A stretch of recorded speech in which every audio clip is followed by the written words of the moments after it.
Welcome to Flat Earth Debate Live. I'm your host, Nathan Oakley, and if you are new to this channel, or you've not done so already, then be sure to subscribe. Hit the bell notification icon and join button if you'd like to become a Nathan Oakley 1980 channel member and keep up to date with the Flat Earth Debate. If you would like to support the channel, there is a super chat that runs alongside each of these shows while they are live, and there's also a Ko-Fi, Patreon, crypto and thanks button in the info box below the video. Most importantly, if you'd like to join the discussion, simply mute the page you are currently watching, then click the link in the info box below this video to join the panel and express your views on the nature of Earth. If you do join, please don't swear. If you do, you'll be ejected, and if you are, please don't try to rejoin the stream using sock accounts. You'll be warmly welcomed back on the next stream. Please also share the show on social media. Sharing the show obviously increases the live audience, but this in turn increases the chances of a more diverse panel, so please share the show on Facebook and X. Now we are joined by Neil, Brian, Refracted Curvature, and a whole bunch of people in Discord, so welcome one and all. That's right, you get my name first. You're first in the Good morning, everyone. Morning, Mush. Hey, good afternoon. Good afternoon. So in the pre-show, we were discussing Auntie Riley's debate with some guy with a Japanese or Chinese hieroglyph-style name, who we'll cover later. But first, we'll do some housekeeping. Any evidence? No, let's start with gravity. Any scientific evidence of gravity? Which of the five? I'm going to go with the force one. Is there any scientific evidence that there's a force of gravity? No, it's not even accepted to be real within pseudoscience. List off the five. We've got specific gravity, Newtonian gravity, and bending 4D space-time gravity, which is Einsteinian gravity. So beyond specific gravity, which is just relative density disequilibrium, and Newtonian mass-attracting mass, and invented by Einstein pseudo 4D space-time, what are the other two? Electric gravity, dielectric acceleration. Dielectric acceleration, of course. Quantum gravity. Quantum gravity? That sounds like a hijacking of actual science. Well, that's kind of what they're at.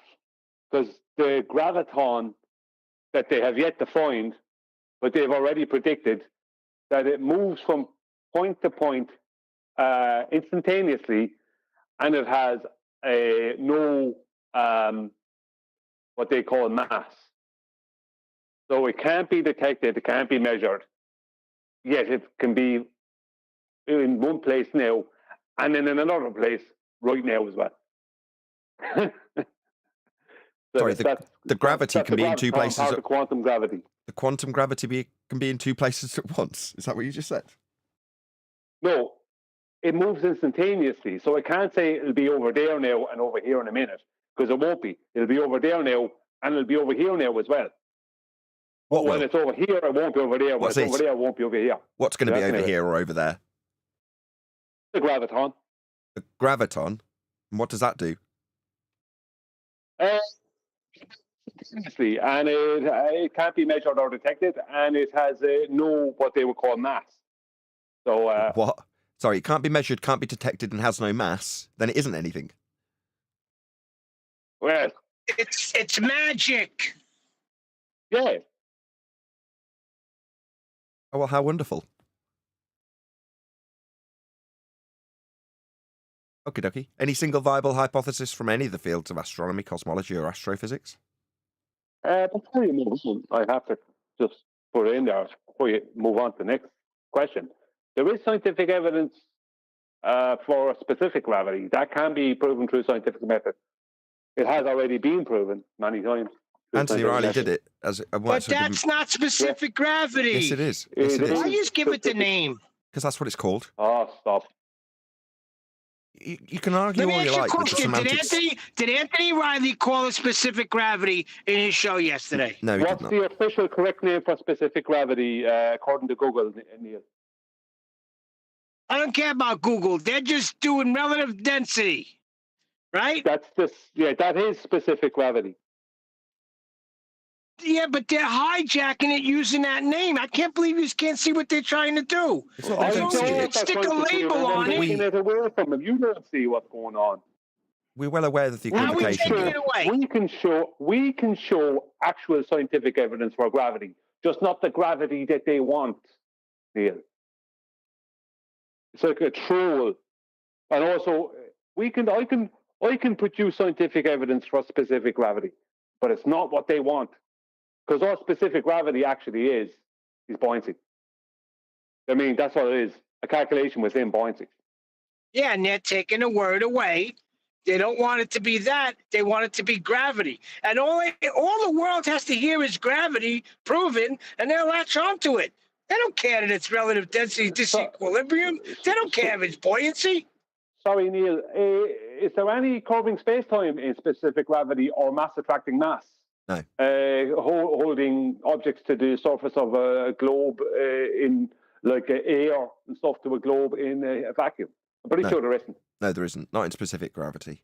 We know there's an equivocation, Neil. We know that the word's only been inserted in there so that they can utilise that explanation with the word gravity attached if needs be. We were well aware of that. But you can't get around the semantics of the words in the English language and how they are utilised, even if it's by equivocation, even if they're using two different meanings for one word. Or five. Yeah, don't get upset about it. Don't get upset about it because it's still a change on the vertical aspect with respect to the horizontal. Yeah, buoyancy is. Buoyancy requires a horizontal plane in the maths. Yes. See, the thing about it is that we're going to take away the word from them. Then it'll be ours then, because it won't be what they want it to be. So it doesn't matter what they want to call it, Neil. It's not what they need it to be. And we can prove that scientifically. We can prove it. We can prove it's correct scientifically through a scientific method. Anthony's egg experiment, the buoyancy experiment, that proves it. So Correct. we have proof for the gravity we claim. There's your scientific evidence, but it's just, it wasn't specifically, excuse the pun, detailed as specific gravity when it was done. But it is. Well, no, that's because it had its correct name, relative density, because that's what specific gravity's correct name is. Just Google it. Right. As I did ask you once, and we've stayed on gravity, any single viable hypothesis from any of the fields of astronomy, cosmology, or astrophysics? No, it's not possible for them to have that, unfortunately, because they don't know what they're studying. They only have effects. They can't manipulate what they need to manipulate to prove or disprove the hypotheses concerning these effects. So they can't even call what they have as a hypothesis because they don't have any independent variable. They can't do it.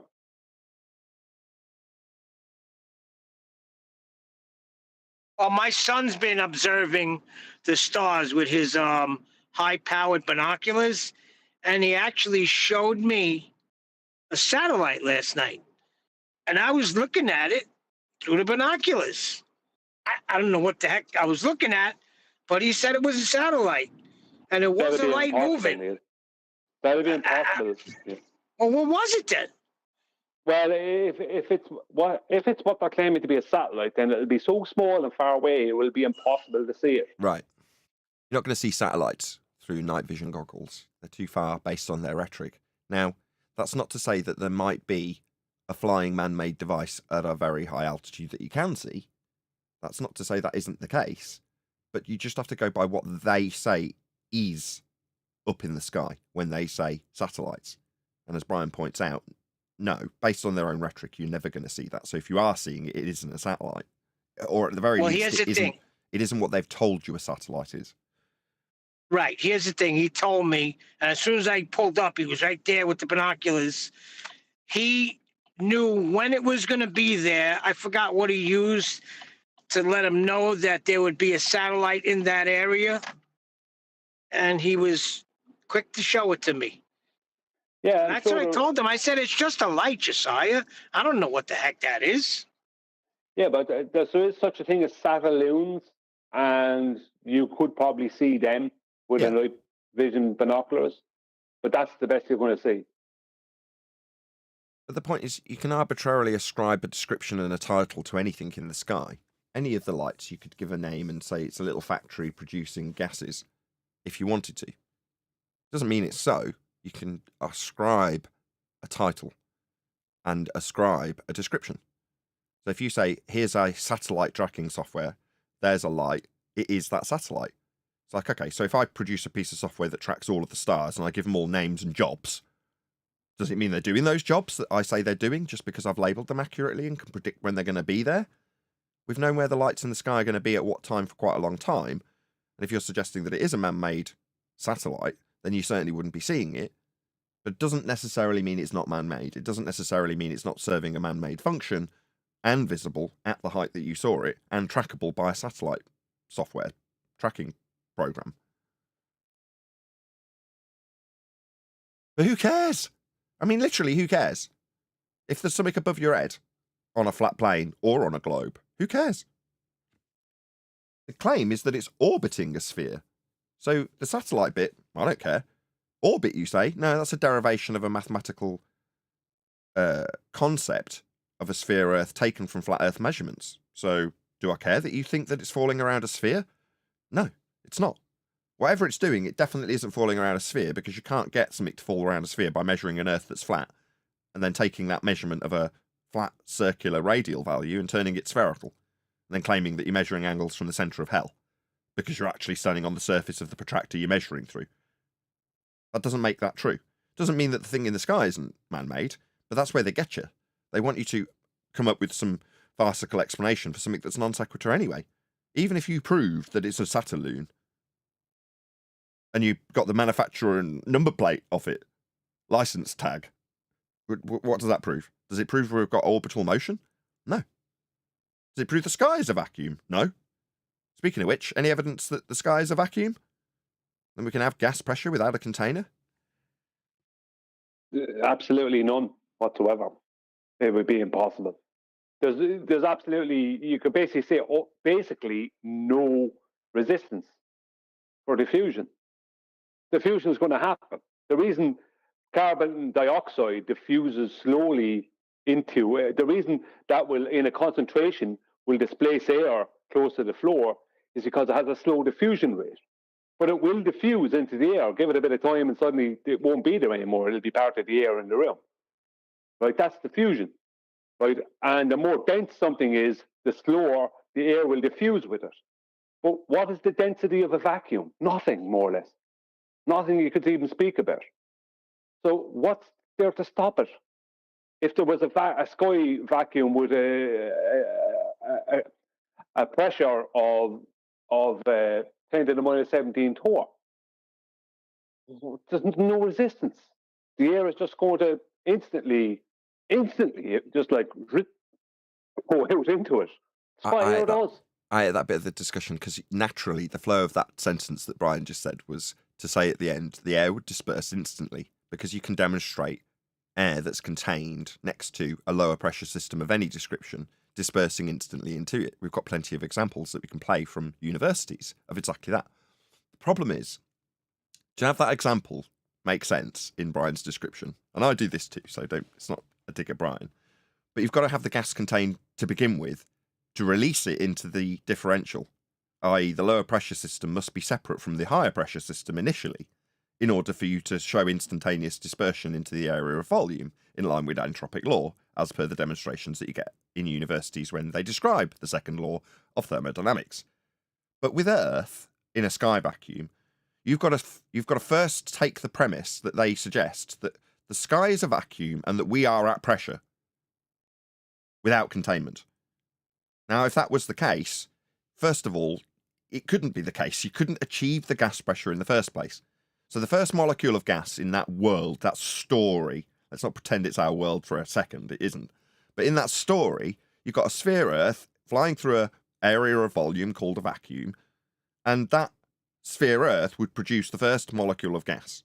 What's going to happen? Is it going to hang around, sort of floating around, so that it can develop high pressure? So we can say, now we're at high pressure without containment, violation of natural law.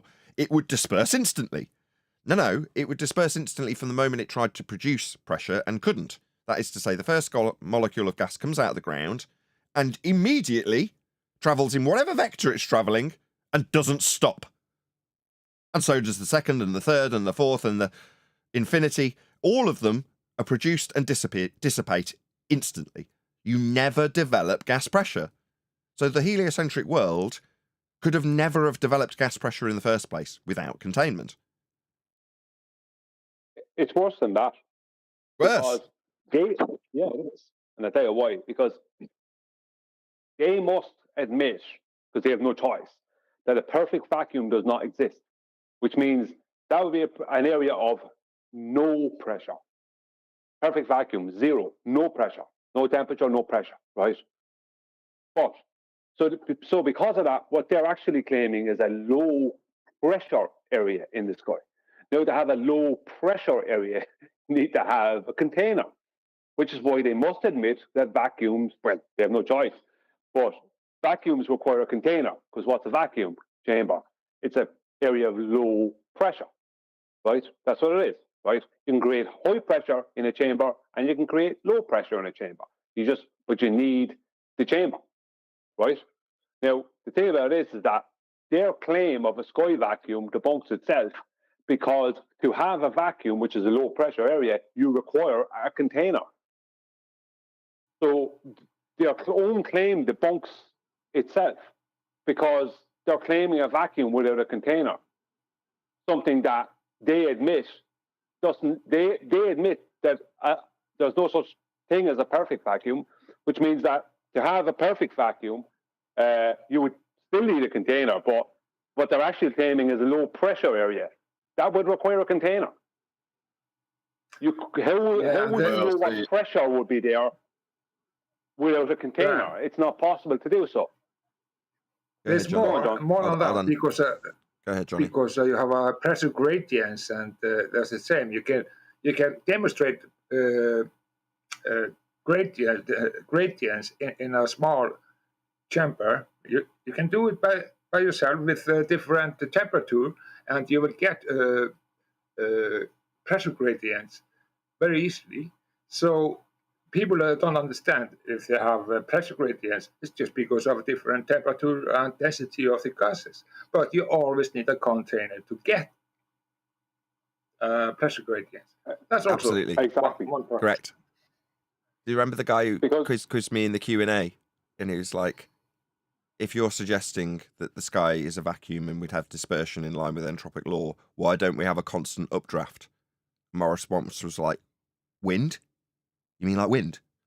No, I mean a specific updraft. Why don't we have that? It's like we would if the sky was a vacuum. We do have wind. We have pressure differentials that create wind. Well, we do have a constant updraft. We just don't notice it. It's called convection. There's constantly air rising. But his argument is, what I mean by that is in the Q&A, the argument is being repositioned like I need to defend why the sky isn't filling with air. Because in the person who's asking me's mind, it is a vacuum and it's not dispersing. And if it was, there'd be a constant updraft. So therefore, you're wrong. It's like, no. Gas fills space. Space is a space.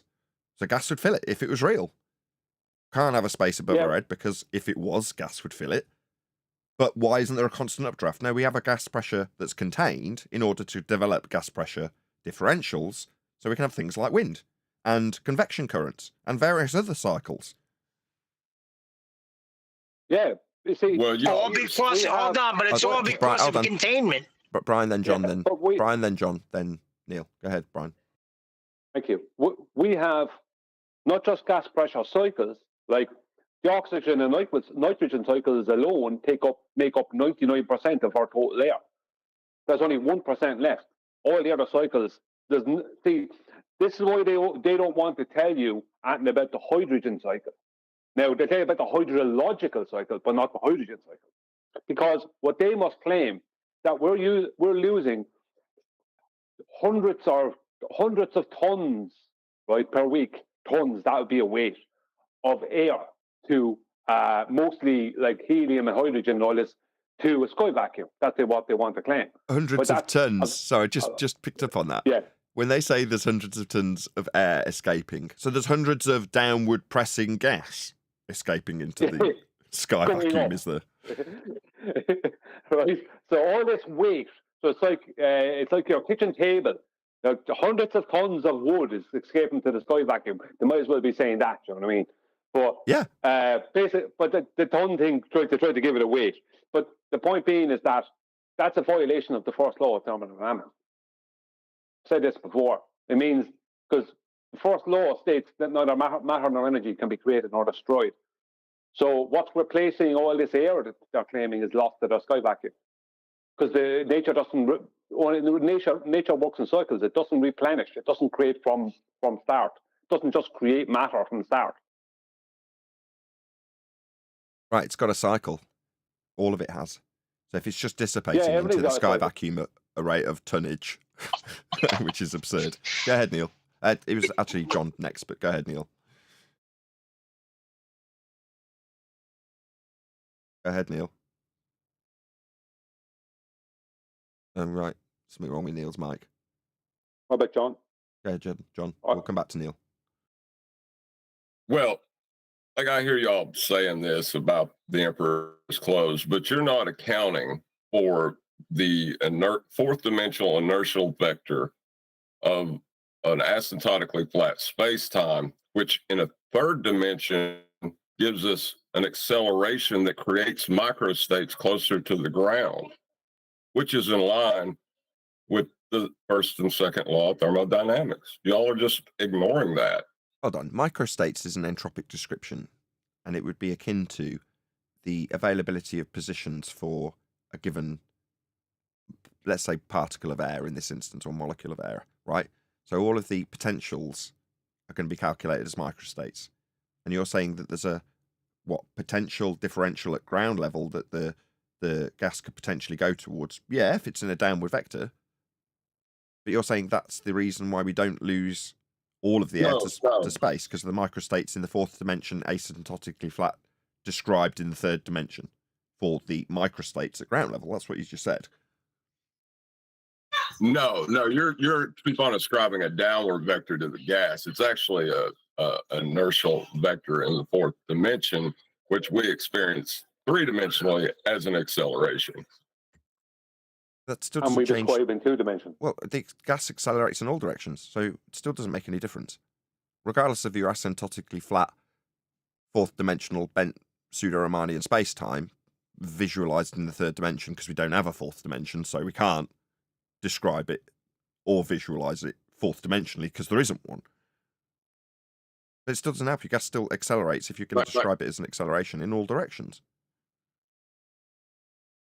Well, gas moves in all directions. The Earth accelerates upwards, creating the appearance of a gradient. But that only happens in the description in the fourth dimension that we're not experiencing and have to describe things three-dimensionally. So how can you say it's moving up if that's a fourth dimensional pseudo concept?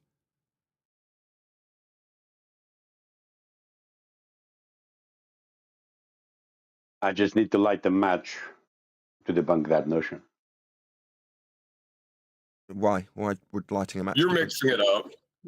The Emperor has clothes on. You're just mixing it up. He's not naked. My bad. Remember, again, why would hold gas?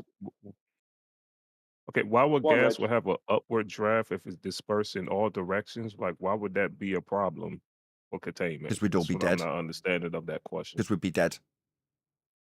It would all updraft into the sky vacuum, never to return, leaving you like Arnold Schwarzenegger on the surface of Mars in Total Recall. Going,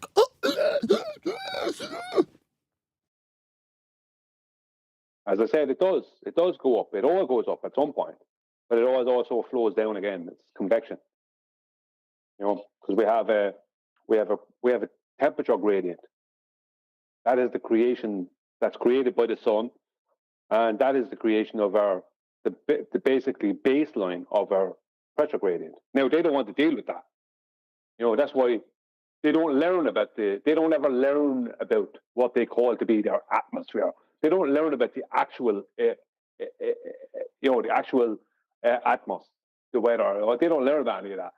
They just assert gravity, right? That's 109 years out of date, and claim that's creating a pressure gradient. When even people like Sabine Hostelfelder is being corrected by people, and she's giving corrections on her own video saying that's wrong. You know what I mean? That is not the reason. they have no concept of what actually is happening in the real world because they're stuck in a paradigm. So that's why your man said to you, Nathan, there'll be a constant updraft. There is. It's called convection. Okay, John, I want to ask you. Sorry. John.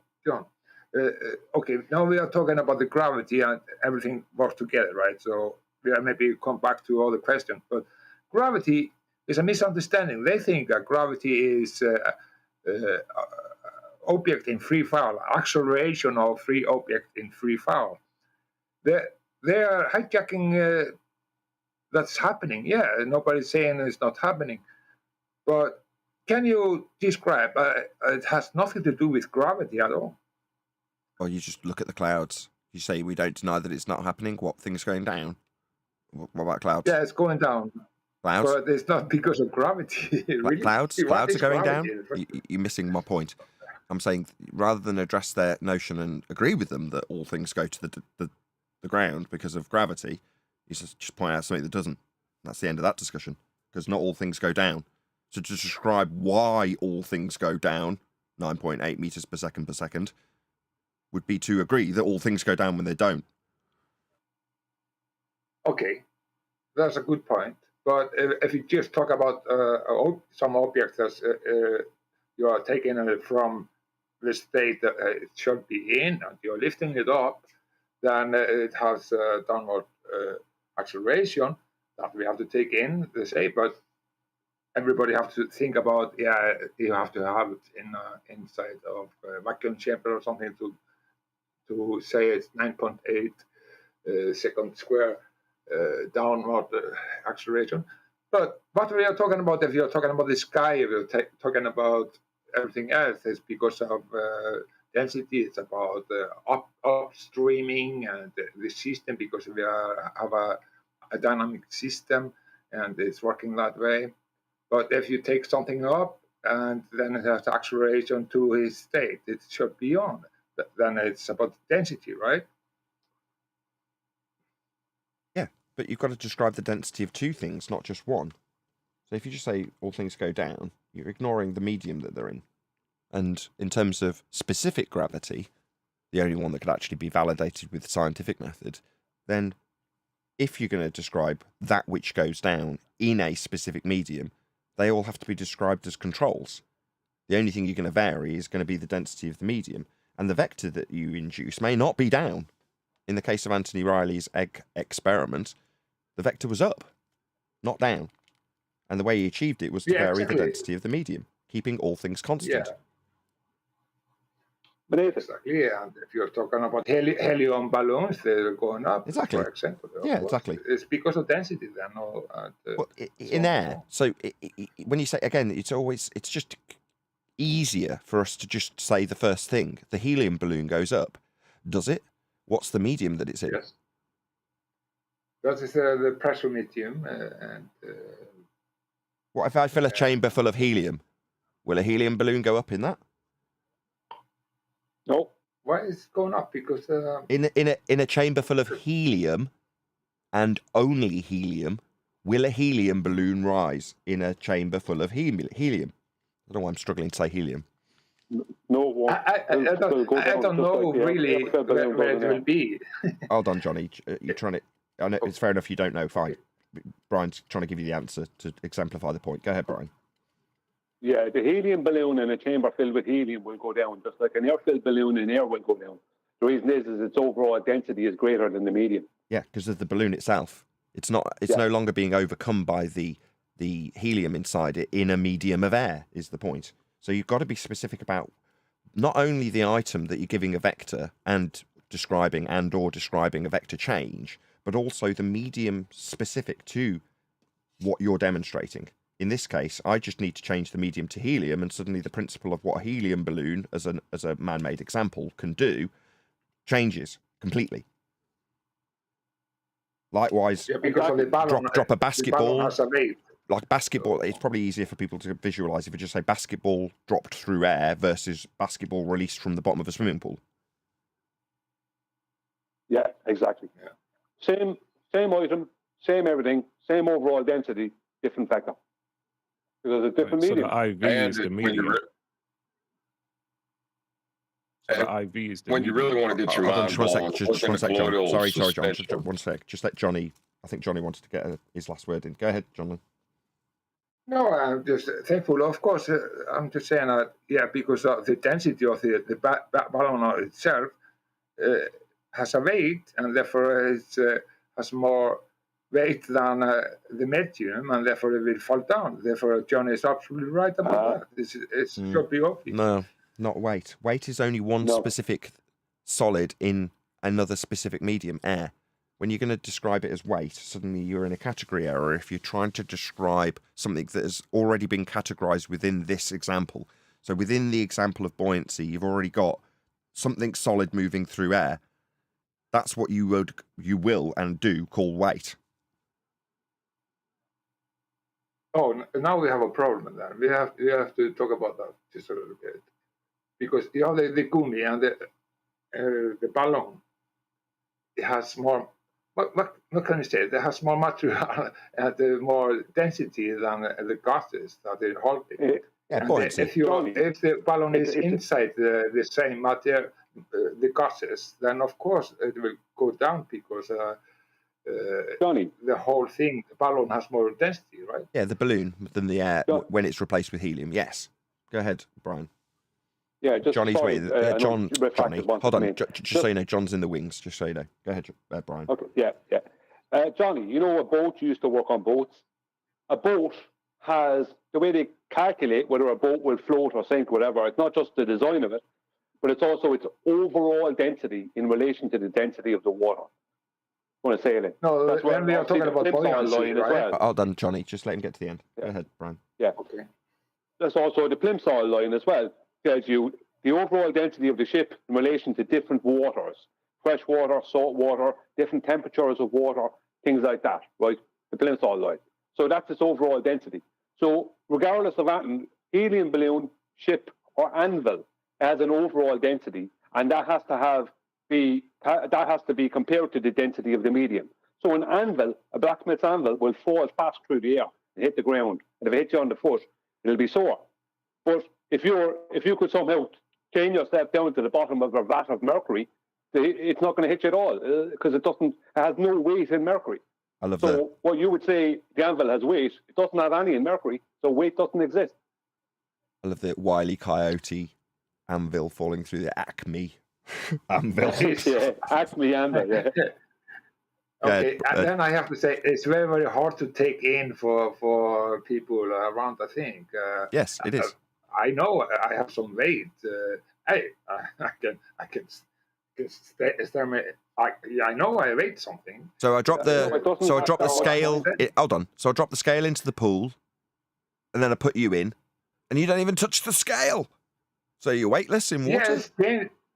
Well, it's just because of the medium in it's making, that we call it buoyancy, and the buoyancy is because of our pressure differences. Right, but you've done it again. You've gone straight to the specific example within the concept. So yes, you can describe that specifically with water, but the overall concept, which is going to trigger Neil, would be more accurately summarized as a category as specific gravity. Well, as an overall, it'd be buoyancy, because Johnny, if there's less buoyancy, there's more apparent effect that we call weight. If there's more buoyancy, there's less of that apparent effect of buoyancy that we call weight. Weight is just an apparent effect. Hold on, he's nearly there, Johnny. Weight is just an apparent effect of buoyancy. Weight doesn't actually exist. It only appears to. I'm finished now. Okay, let Johnny respond. Okay, then my over answer. to John. My answer is then the more buoyancy, the more weight you can hold, and the less buoyancy, the less weight you will be able to hold against. There's a pressure differences, and it will sink if they don't have the ability and the buoyancy that it needs to hold the weight that's trying to bear it. Is I'm right about that? I think I'm absolutely right about that. You know, the more buoyancy, the more weight you can bear. Leave Refractor go because he's hanging around, and I'd say something about that in a minute. Thanks. I was just going to So, say, after you get your mind wrapped around that, then you can look into colloidal suspension. That'll completely ruin all the ideas that you just formed about that. You'll have to say So, that again, John. If that's any help, which it's not.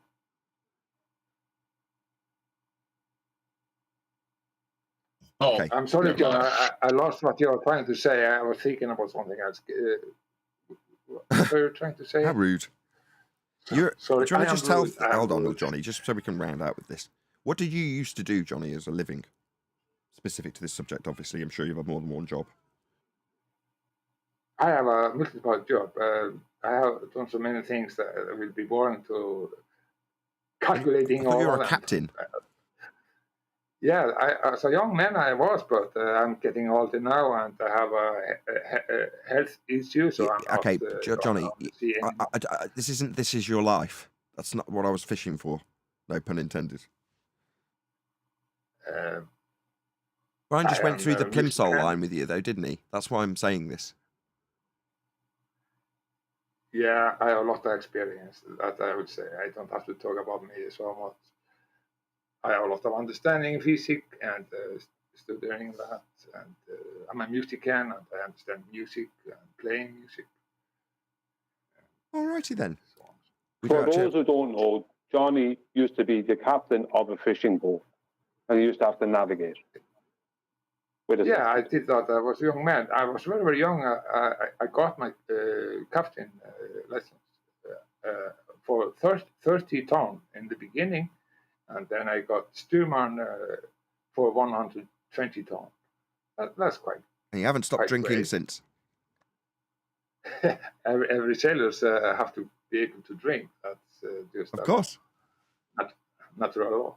Right, 70 people watching. Please share the show, and also please click on the link that's just going by in the live stream chat right now. I've had it up for a while because I was intended to segue away from this discussion a little bit earlier, but there we go.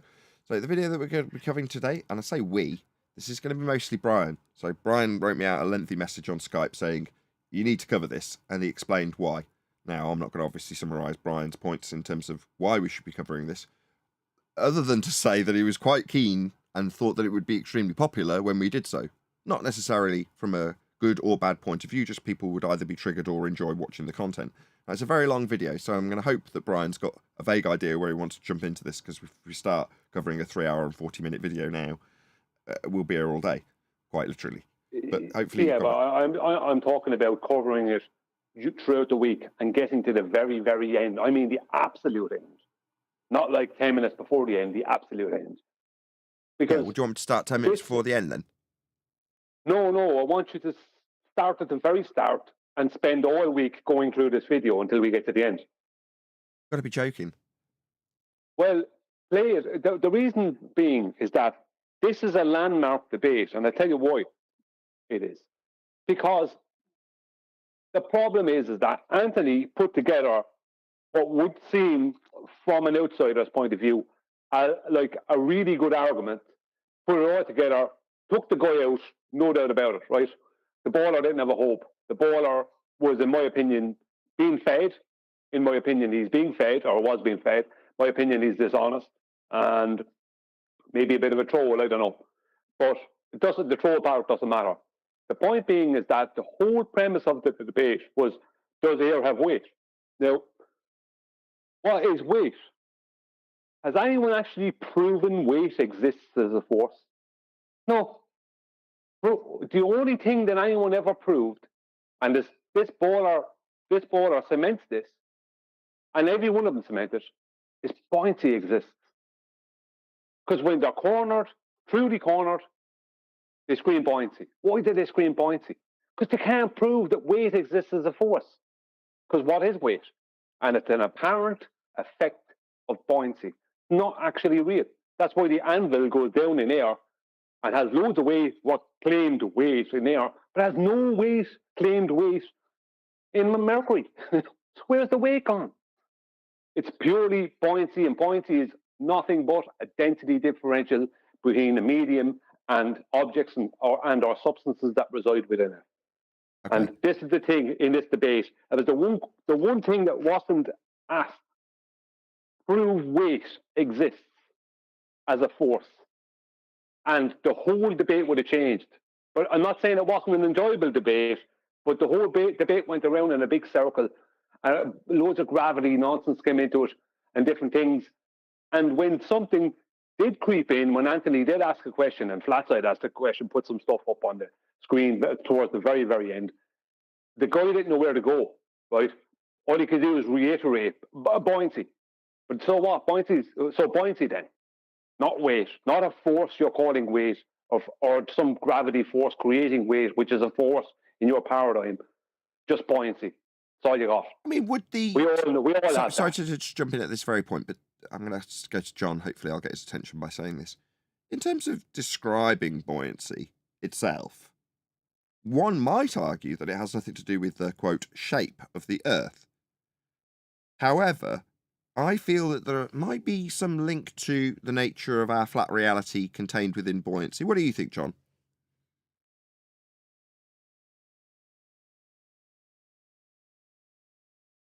I absolutely agree. I'm so glad I handed that off to him for that.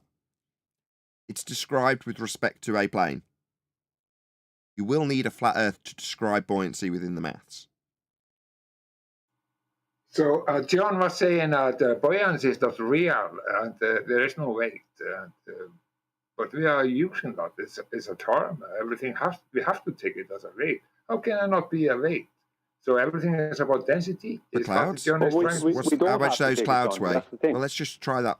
How much do the clouds weigh? Clouds? Yeah, everything's got a weight, right? Like you just said. It's split. Cloud is not solid. It's a splittering and it's just a gas. Not asked. What does it weigh? Everything's got weight based on your statement. Well, we must accept this. It's true. Okay, so just give me a kilogram number for the clouds. Easy peasy, right? If you get it together and get it solid, absolutely can get weight. And that's a cloud, is it? That sounds like an ice cube.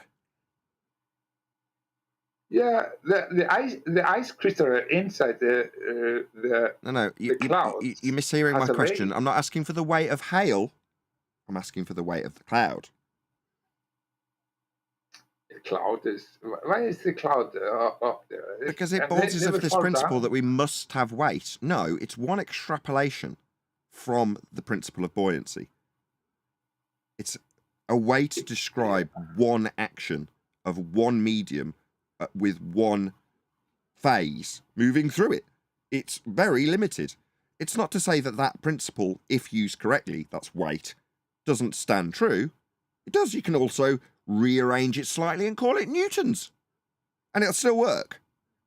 But it doesn't apply to everything. It's not a law of nature, but they've tried to turn it into one and call it gravity.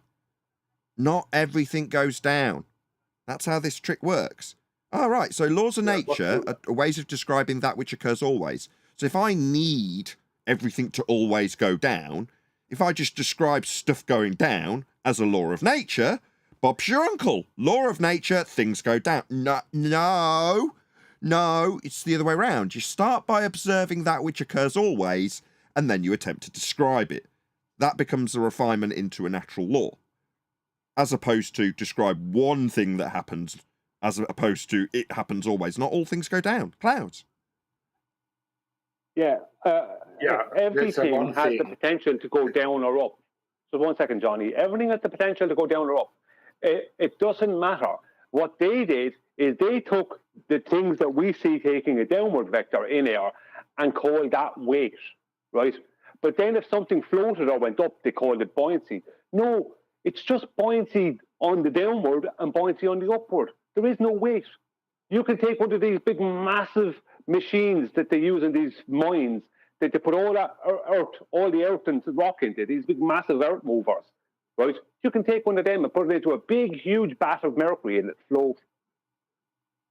Do you know what I mean? They're monstrously heavy, only in the medium of air. Is it accurate to describe lift as an opposing vector to weight? Just for ease of discussion. It doesn't have to be necessarily accurate. It's just so I can juxtapose the two. If I say lift, And I'm not talking about the Bernoulli principle. With, Okay, can you answer that? Then you're talking about upstream, the stream and the heat and the difference, the temperature of the upstream that's holding everything up. It's just a word I'm going to use. So if I say the heat lifts up, I'm intentionally just keeping it the same, or the balloon lifts up, or the hot air balloon lifts. Yeah. Well, to see if I need to ascribe an upward bias for my religion, suddenly I just take that in isolation and give it a name. I call that gravity. Now, if all things being... Hold on, Brian, I'm nearly there. If all things being equal, then there is no existence of an already named gravity downward bias, and I call the effect of things lifting gravity, because I want to ascribe an upward bias for my religion, whatever it may be, a downward falling earth. Yeah? And I'm going to therefore need not everyone to fly off the earth as it falls away from us. Therefore, I'm going to need an upward bias. So therefore, I just describe something that is principally accurately described within buoyancy, but give that a title. Not weight, but lift. So I'll call it lift. Isolate it from the rest of the effects, that's buoyancy, and then give it a new title within the religion. Navity. With an N. Yeah. Liftity. No. You could call it... Liftity, exactly.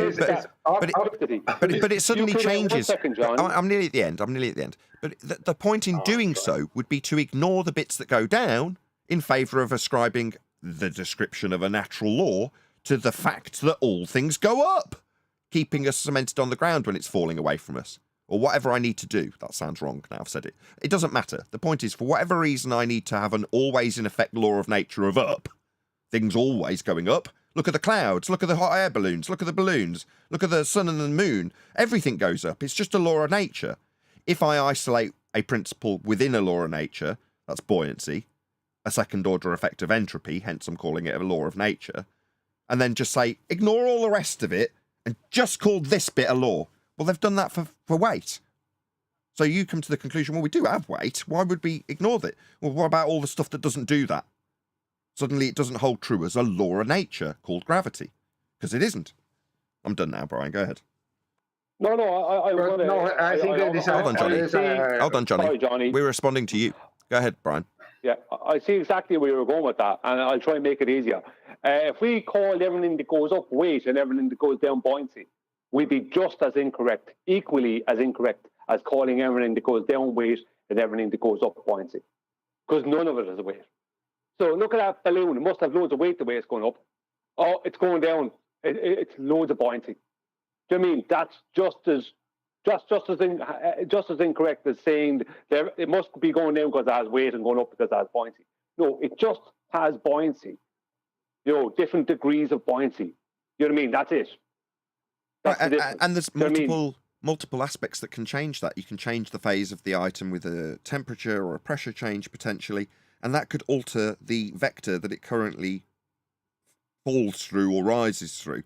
The motion can change with phase change.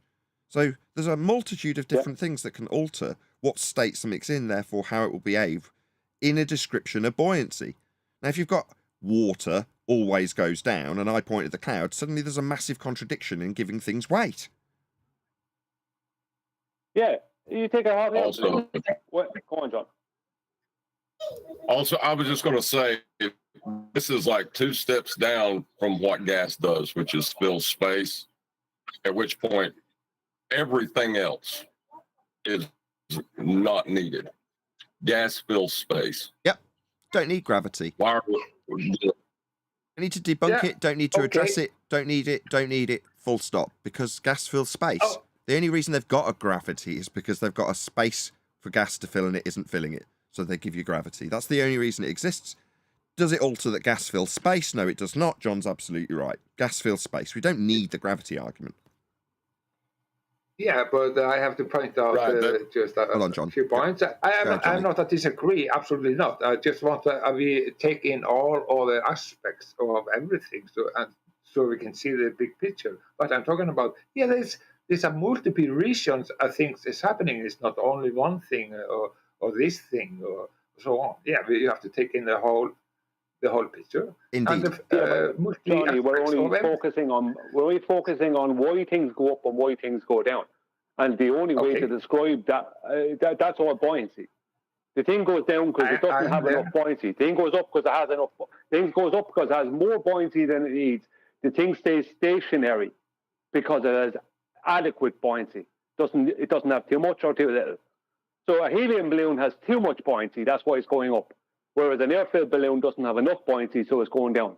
But a balloon half filled with air and half filled with helium would sit in the middle of the room because it has just the adequate amount of buoyancy. Okay, Brian, I just took my ball of son to work, and he's hearing everything. Okay. And he said to me, how can you say gas has no weight if sulfur hexafluoride is heavier? And I'm trying to explain to him that there is weight. No, right. It's just, how do I explain that? Let me explain it to you. Give me a second. Sulfur hexafluoride is the most dense gas we know of. It's a man-made gas. It has, in concentration, it will displace air, right? And it'll flow downwards, right, when it's displacing air. Right? If there's a more dense gas than sulfur hexafluoride, if there was, it would displace the sulfur hexafluoride. Sulfur hexafluoride, right, the reason they must have a top on the container, is because it's going to diffuse into the air. That means it's going to go up, right? So if it has weight, that's something that doesn't exist, right? Your son or whoever will have to prove weight exists to begin with. How come sulfur hexafluoride is going up? Weight is not up unless he's claiming up weight. He has to understand gases and diffusion. Get out of the heliocentric mindset and learn about gases, diffusion, entropy. This is what he needs to learn about if he wants to make an argument. Hold on, Neil. That's what I told him. But he's saying the word is just gravity. Yes. So if you've got a tank, you can displace the air if you pump sulfur hexafluoride in and force out the air that was currently in that available volume. So in a fish tank, it's at equilibrium with the rest of the air. That is to say that the air around the fish tank is the same pressure and everything else, quantities of air within it, gases, are all equal. Then you force out the air and force in the sulfur hexafluoride.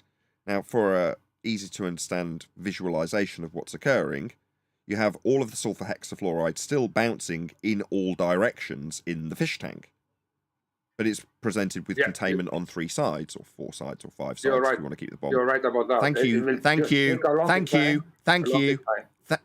you. So you force the air out that was at equal pressure with the surrounding air and replace it with sulfur hexafluoride contained on 5 sides. And at the start of the demonstration, on top, you have a piece of cardboard in that example that your son's referring to. So when you remove the cardboard top, what you then have by visual metaphor, although this isn't strictly accurate, larger bowling ball size by equivalent particles of gas bouncing around in all directions, trying to make their way through the gaps in the existing pressure of the air. And temporarily, they're not immediately dispersing because there isn't just gaps. The surrounding air above the sulfur hexafluoride is still occupied by existing gas. So it has to make its way through the gaps when it travels in all directions.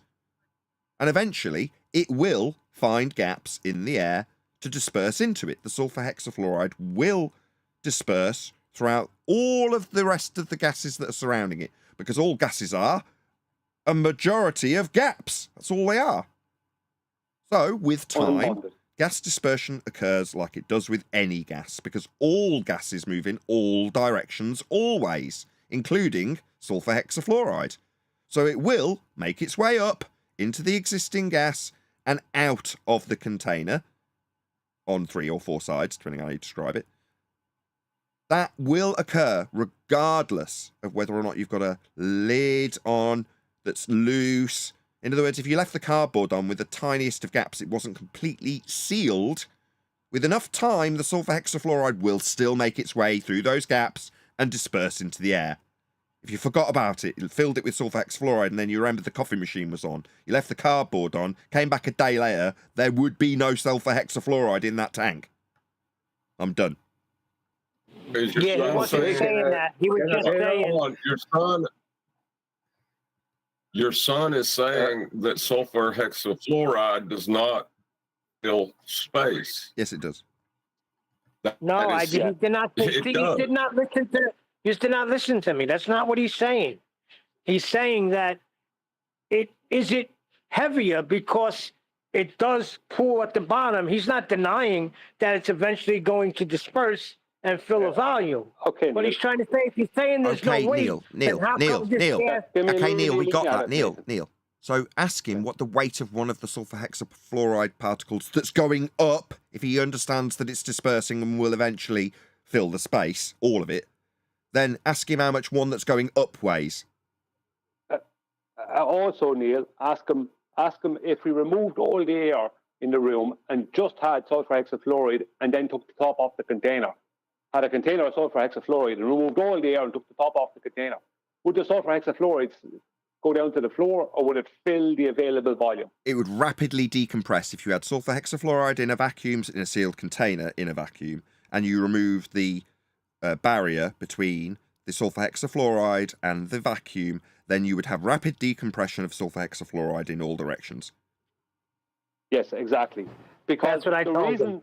the reason that sulfur hexafluoride or carbon dioxide, will sit closer to the floor in concentration, or will stay in a container without a top on it for a short while in concentration, is because of the more dense the gas is, that means per centimeter cubed, the bigger the molecules are, the more density of matter is there within centimeter cubed, if you as a calculation.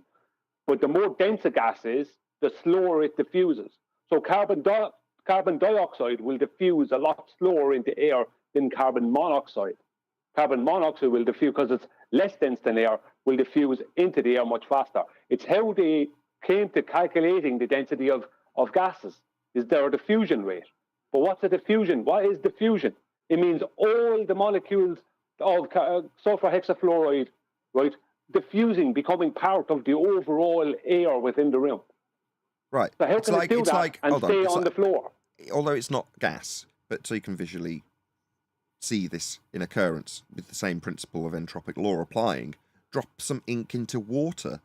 Now the ink, which is dense and compacted together, will fall to the bottom and then eventually disperse throughout.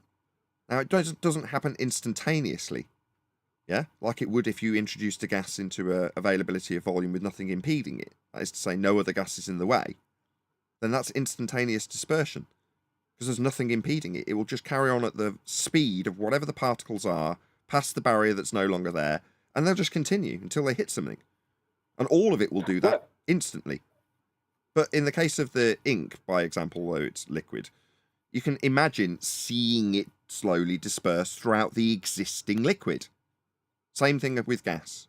No different. It still disperses, though. Doesn't make any difference that it's described as more dense gas or described as heavier inaccurately. It isn't. Just gas. Just does exactly the same as every other gas. I think it's my turn now, because I have been waiting very, very long. I will just go ahead, Johnny. Go on, because otherwise you'll rumpus everyone. Yeah, I'm not talking about the heaviest gases that you can think of. I'm just go to the water, the state of water, that's solid, liquid, or gas, right? So we can find more about it. We can water vapor that you cannot see, that's around you, surrounding around you. What are we talking about?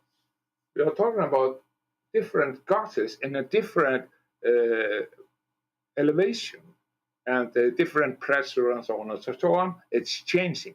So it's from one state to other state, the same material that we call water, changing to gases. And you were talking about the cloud. We are also talking about snow and rain, and all of that has different densities, and therefore it will also fall down. And then you also have to take in the downward bias. That is absolutely that you have to take it. Maybe you don't like it, but it is. The Earth is negative, and everything above the Earth is positive. Is it? Yeah, that's a big mad claim. Johnny, what? away with that nonsense. Don't mind that. Let's not get sidetracked by that. The higher you get, the more positive That's not true, Johnny. interaction of electron you will get. It's not true, Johnny. I'm not going into all that dielectric acceleration now. Neil, just for your son, and just so for the audience, the difference is, even though Nathan used ink into water as a visual explanation of diffusion, because you won't see that with gases so much, unless, most gases don't have color, the other one does, like bromine in concentration. If you take, I think it's liquid carbon dioxide and liquid hydrogen, if you put the two of them into a container as liquids, they won't mix. Because some John, are you hand waving? I'm saying just talking about something else. Johnny, you're causing audio chaos. We heard your point. There's a triple state. Okay, we got that. Johnny, what else do you need to add? Because so far, all you've tried to do is segue into ether. That's all you've done. But wow. Dielectric acceleration is what you want to segue into. We're focusing today on 3, not the 5. Dielectric acceleration might be for another day. Dielectric acceleration is destroyed by the fact that weight doesn't exist. Anyway, let's get back to what I was talking about. Liquid carbon dioxide and liquid hydrogen, if I remember correctly, won't mix like oil and water won't mix, because water is polar and oil is non-polar. I think that's how it's described. The same with liquid carbon dioxide and liquid hydrogen, right? I think it's those two, right? But as gases, they will mix no bother. So everything, right, as a gas, all gases mix. There's no gases that don't, because they're unbonded. The only things that don't mix, the only fluids that don't mix are all liquids. And that's only because of their structure, their own personal structure, like the specific structure of water and the specific structure of oil means that they describe it with positives and negatives. But basically, oil won't mix with water, but orange juice will, because both orange juice and water are polar, I think, but oil is non-polar, something like that. And the same is true for liquid carbon dioxide and liquid hydrogen, if I remember correctly. But it doesn't matter, because those two gases that are liquid, that once they become as a liquid, they won't mix. But as gases, they will. So all gases will diffuse into all other gases. So it's impossible for one layer of gas to stay underneath another layer of gas. That just won't happen. It'll only, in concentration, will appear like that for a small while. But in a short while, it will all just mix in, become one amalgamated concentration. Exactly. And entropic law still applies if you try to force water and oil to mix. You're still going to have entropic effects taking place as they separate into their individual densities as mediums, separate from one another. Again, yes, still falls well and truly in line with entropic law, but as John has pointed out, and I'm going to reiterate now, gas fills space. This entire discussion hinges on us whistling past the graveyard, basically. Go ahead, John. Yep. Gas fills space. That is not a description of a downward vector in any medium. Gas fills space, not a downward vector. Your son's point is moot. Okay. Exactly. We're now a full hour into this live stream, and we haven't even touched this flat-side video that you want to spend a prolonged period of time on, Brian. So I'm going to start it's all based on this, what we're talking about now. It all comes in. But that's a hell of an intro. You know what I mean? Yeah, brilliant intro, though. Super brilliant intro. Indeed. I'm not saying it weren't worthy. I saw Anthony sent me some photos of what he did today. He's going to be tired tomorrow and stiff. That's for sure. It's been a 3-day project. It's been a 3-day project, and my shoulders, my back, my everything's sore at the minute because I've been using muscles that I've not used for many years. My God. Just maybe don't start digging out fence posts yourself, because like you need to get younger people to do it. Once you get beyond a certain age, it's very difficult to bend down. How far do you want to go? I think it starts very close to the start, so like within a couple of minutes. But I didn't hear the exact very start first minute, but within a couple of minutes it starts. I'm actually stupid. Well, people just flat Earth. Go back a little bit, Nathan. Go back maybe a minute or so. Please. This is the first time we've really got a chance to really speak. Am I right in thinking that the only knowledge of me that you've got is through your Superman channels, like your superhero Yeah. channels. Yeah. That, So you that would think- be accurate, yes. You think then that I'm stupid, that I don't understand science, that I deny science. You think all the things that you get told about me are actually true, correct? Yeah, unfortunately. Really? Have you never been inclined to speak to me to see whether I am actually stupid? Well, people just... Well, flat earthers, you know. Is this Flat right? earthers what? Well, it's just people have negative things to say about flat earthers. So you think that all flat... Do you actually think that all flat earthers are stupid? And that's what I've been told, yeah. Have you ever spoke to a flat earther before, other than me today? I've spoken to Flatside. More than once? Yes. Okay. PJ as well. PJ, Crookshank or whatever. So do you think that Flatzoid is stupid? I can see how he... I can imagine being quite hypocritical describing flat earthers as stupid when a single sentence takes more than 30 seconds. Yeah. This is a typical baller. Typical baller. Flat earthers are stupid. Yes, I take 30 seconds to say a sentence, or I take 30 years to realise that gravity is not a force, even within my own paradigm. Do you know what I mean? Typical baller, but we're stupid. All us. Thinks he's smart? So in other words, you think I'm stupid? In case you didn't realise, and now did when Flatzoid spoke, this video is running at 1 1/4 speed, and it was still that painful to listen to. Yeah, I'm sorry. You better be. Wow. No hard feelings, though. Is it possible that you might be ignorant, given that you've not spoke to me before, and we've this is literally the first time? I mean, I know we had a couple of one-liners the other day, but this is the first conversation. Is it possible, do you think, that you might be ignorant, and what you're being told by other people is just a hate slur because you have to ridicule flat earthers, regardless of whether they're right or not?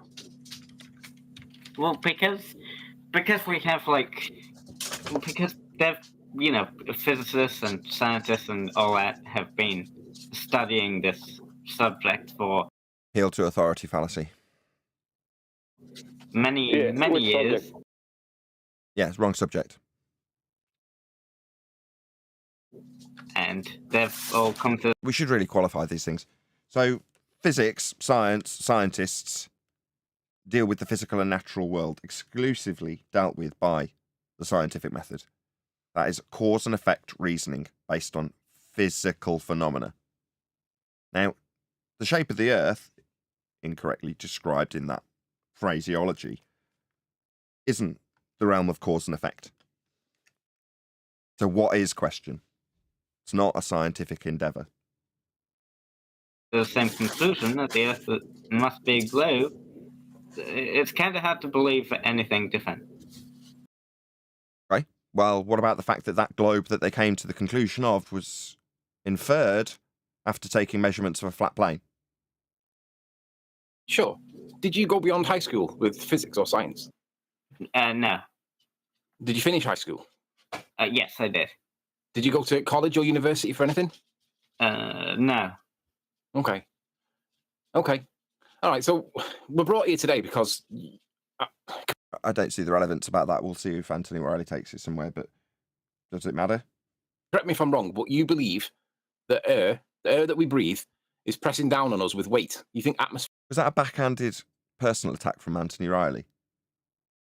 I don't know. It didn't seem to really matter what him bringing up the guy's education. You can. Anthony's good at doing that. No offense to you, Anthony, if you're listening, but you can infer or leave the audience in this case to infer that, right, you haven't got a higher than high school education. Okay, moving on. You don't have to say anything, but it sounds like a backhanded insult.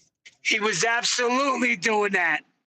atmospheric pressure. Yeah, I don't like that because ballers all have tried to do that for years. That's where I was going. That's why I said, does it matter? It's like, okay, well, have I got more than a high school education? Some would say no. I studied performing arts and technical theatre at college. Like doing art or something to some people. But does it matter?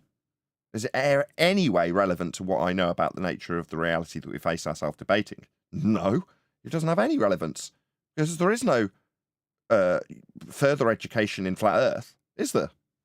So what accreditation could I possibly have? Has weight, correct? Yeah, air has weight. No, it doesn't. How much does the sulfur hexafluoride escaping out of the container going upwards weigh? Okay. Do you know what atmospheric pressure is defined as? Atmo what now? As per your model, your understanding Air isn't sphere-shaped. of it.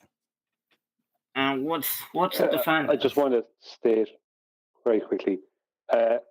This is the thing. This is the start of the problem. The question should have been, so can you prove that weight exists as a force and not just as an apparent effect of buoyancy? That would change the whole debate. The whole situation Say it again. Change. One more time.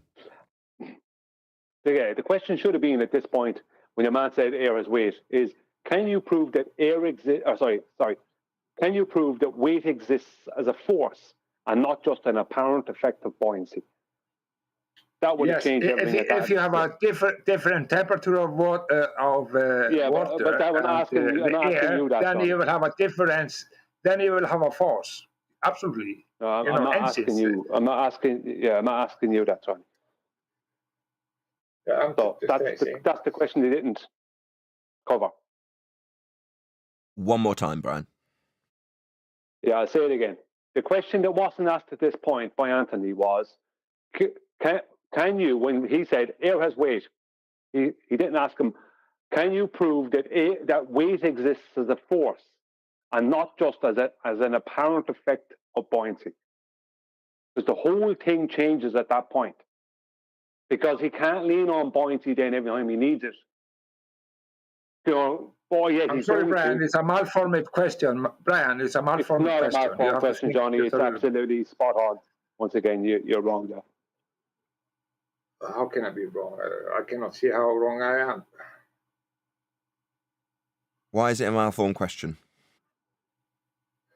It's a malformed question because there are differences. We are talking about pressure. We are talking about different temperature of the air. About weight, Johnny, and its existence. And the vapor will make Johnny, a pressure and a force. But we're not. Therefore, I'm right. That's not what we're talking about. No, we're talking about weight. Just weight. Yeah, but it will. If you will pressure everything, then you will get the weight. Sorry, that's pressure. If it's going in all directions, then you will not get the weight. You're hijacking this point, and you're wrong. Can you stop? No, we're just talking about weight because they're going to ascribe it to a force called gravity. So, rather than having the segue, like calling the horizon rather than Earth curve, as their claim suggests it should be, they're calling gravity weight. That's what they're doing. Brian spotted the trick and I said, let's cut out the gravity bit. Can you ascribe a force to weight or not? Is it not just a second order effect of buoyancy? Now, if you're going to say we've got weight as a downward force, well, no, it's a description within buoyancy. Show me the weight as a force. You, in the same time you get pressure, you can get the weight. And I'm having this conversation with Johnny. It seems like almost Johnny's the one that should be having this really cogent conversation that Brian's worked really hard on. I'm not having the conversation with you, Johnny, and you're adding nothing. He's trying to say that pressure will give you weight. Like gas pressure. Will give you weight. I dealt with this 25 seconds ago, and I'm going to get annoyed with you real quick. That's pressure, isn't it? No, we're talking about weight. Like you were trying to focus on 25 minutes ago, Johnny. Now you want to go to the pressure that we're not focused on. Now we are focused on it. It just seems like you're trying to hijack this point. Why are you trying to take this off the rails, Johnny? What's going on? Just if you press on the scale. That's not what I asked. It will measure the I didn't ask that. I'm saying why 25 minutes ago you only wanted to talk about weight.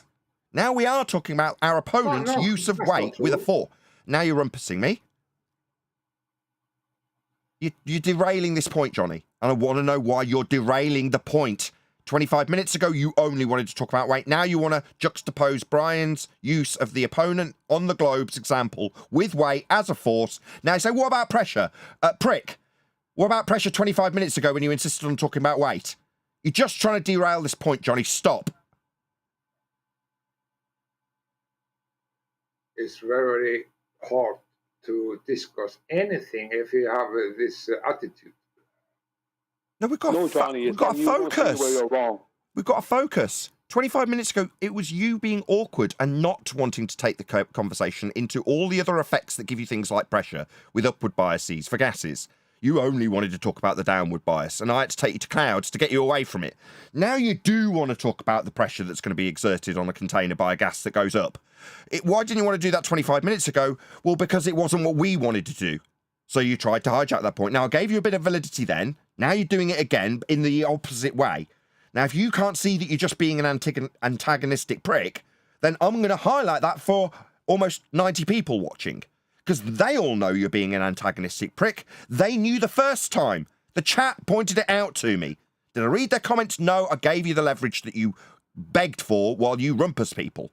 Now you're trying to do it for the second time. And I'm just saying, don't antagonise this point. You've already succeeded in taking it off the rails now, because I've had to tell you off and address you about it. You're saying, oh, it's really difficult in this format to... No, Johnny, that's not going to work either.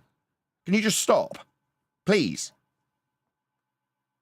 Yeah, Johnny is bringing up pressure on a scales, and that is weight, this kind of thing. It's like, no, weight is what you have to prove. Pressure on a scales is what? That's due to what? How much buoyancy the thing has. There's no pressure on the scales. I have no pressure on the scales at the bottom of a swimming pool when I'm floating over the top of it. You know what I mean? That's Exactly. the whole point. We've already covered this. We covered it for an hour. We have already... We've already covered this. We covered it with you for an hour. And you have to relax. Are you just going to rumpus me telling me that the format's wrong and I'm not allowing you when I'm addressing specifically what you're doing? And everybody in the audience knows what you're doing. They can all see it. They saw it before I did. They alerted me. So now you're doing it again. I'm going to stop you. And you're going to appeal about the format. Yeah, I do shut people down when they try and derail points. Now you're not yielding. I'm saying stop. And you're going, nah, I'm going to now tell me that my formatting and my strictness is wrong. I'm not going to tolerate it, Johnny. I'm going to give you one more opportunity to stop doing this. If you don't, I can't have you in the call because I want to get through this video. We're talking about the weight the opponent is utilizing to basically just say gravity.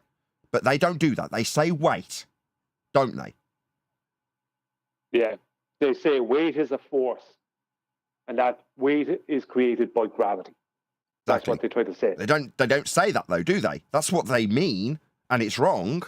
But they just use weight because they can show that weight can be exampled as a principle within buoyancy. And they don't even have to mention that they're using it to describe how all things go to the ground, like it's a law of nature. But Brian spotted it with one word. Weight. No, he's wrong. Exactly. Nobody says that because Right, that is a Johnny, Newton, you had your last Newton chance. Johnny, so-called. he's No, not no. wrong. It's Newton. Johnny, to say Johnny, that. Johnny, Nobody I'm is not taking going to that. spend the rest of this show being hijacked by you because you've decided, nah, I'm going to be belligerent anyway. No, I'm not going to tolerate it, Johnny. Okay, Last chance. I cannot talk. Okay. Just give no, up. I'm going with because it's just... Good, thank you. They do use weight. Johnny's interjection was not reasonable.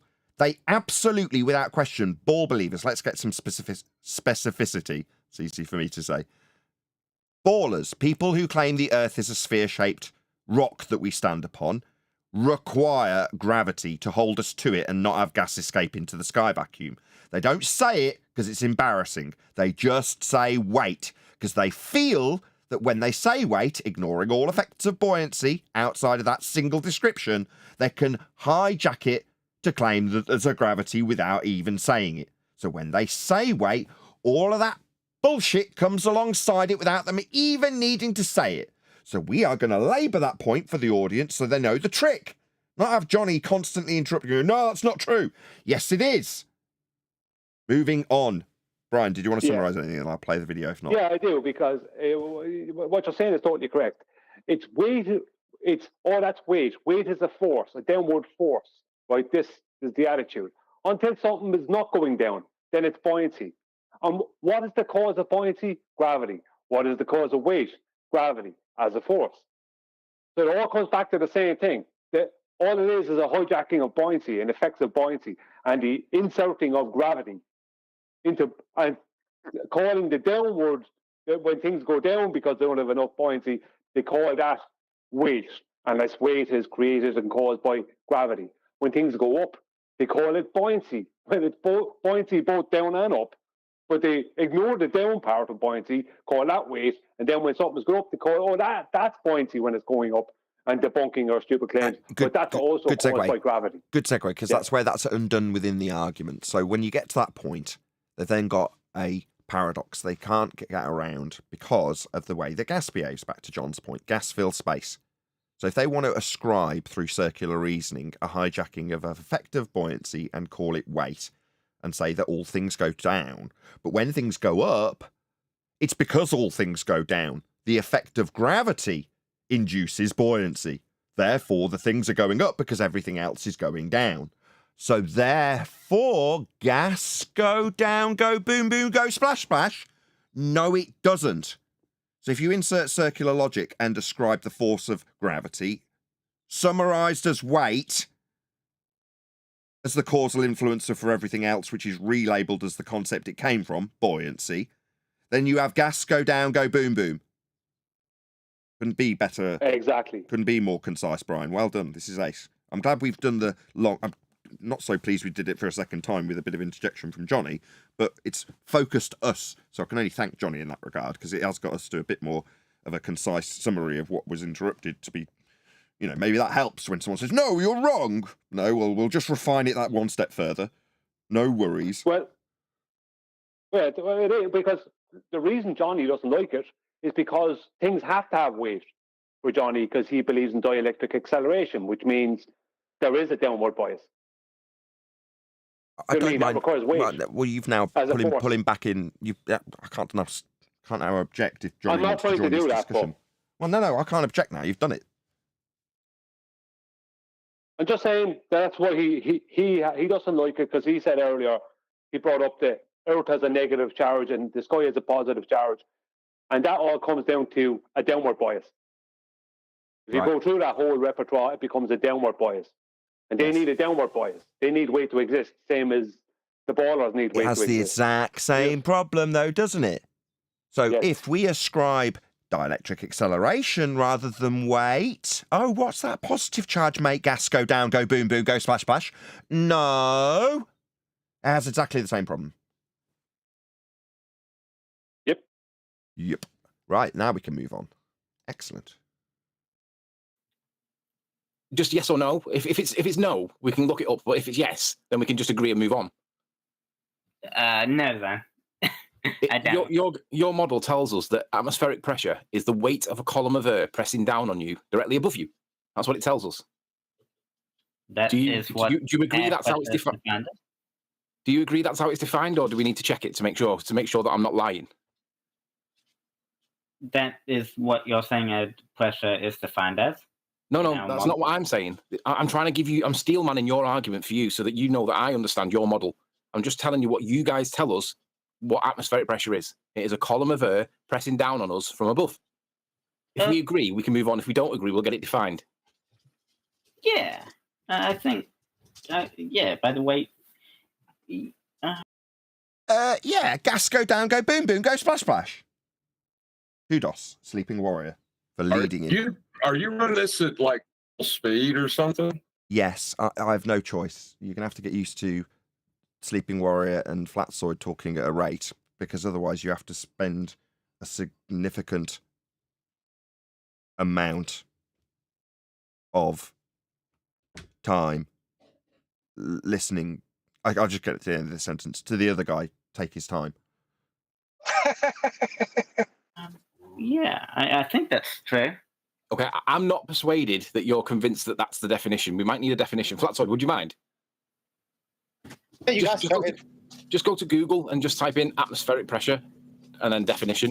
And then let's just see what... Because we can pick one that Luch agrees with or one that he's happy with, because I'm not persuaded that you're convinced that that's what it is, and I don't want to feed you with words for you to not be absolutely certain. I'll have a look it up. So Anthony Riley, man, props to him. This is a textbook example of the Socratic method and forcing your opponent to go through those steps. Just brilliant. Disagree, and then we can see why we disagree and see what science supports or disputes it. Okay. Because if we can agree and agree and agree, eventually we're going to disagree, and then we can narrow it down to the point where we can establish one of us is right or one of us is wrong. So let's see what he's got. Have you got a definition there, Flatso? Do you want to read it? If you want to look this up. Yeah, I just got on your atmospheric pressure, the standard atmospheric. Sure, you want the definition? Yeah, sure. Just type in the word definition. Yeah, while they're doing that, that's an application of the Socratic method and a very beautiful one that's been led or being led by Anthony. Excellent work. Level has a mean value of 101.325 pascals, roughly 14.6959 pounds per square inch. Just give us that first 5-6 words again. The pressure exerted by the weight. The pressure exerted by the weight of the atmosphere. Okay, so the key word in that line, in that definition, would be weight. Would you agree? Yeah. Okay. In physics, we have a definition for weight. What is the definition for weight? Do you want the calculation or?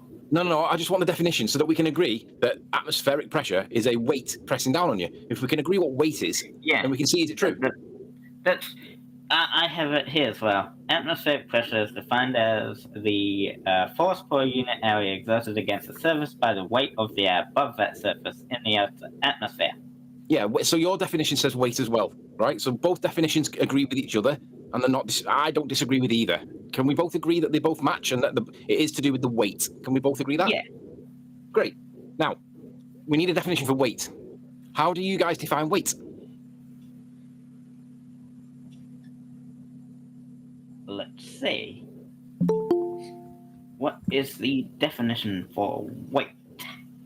Might want to put in physics. Because sometimes if you don't put in physics, you get like a colloquial definition rather than a specific one. Yeah, it's weight definition physics. Okay.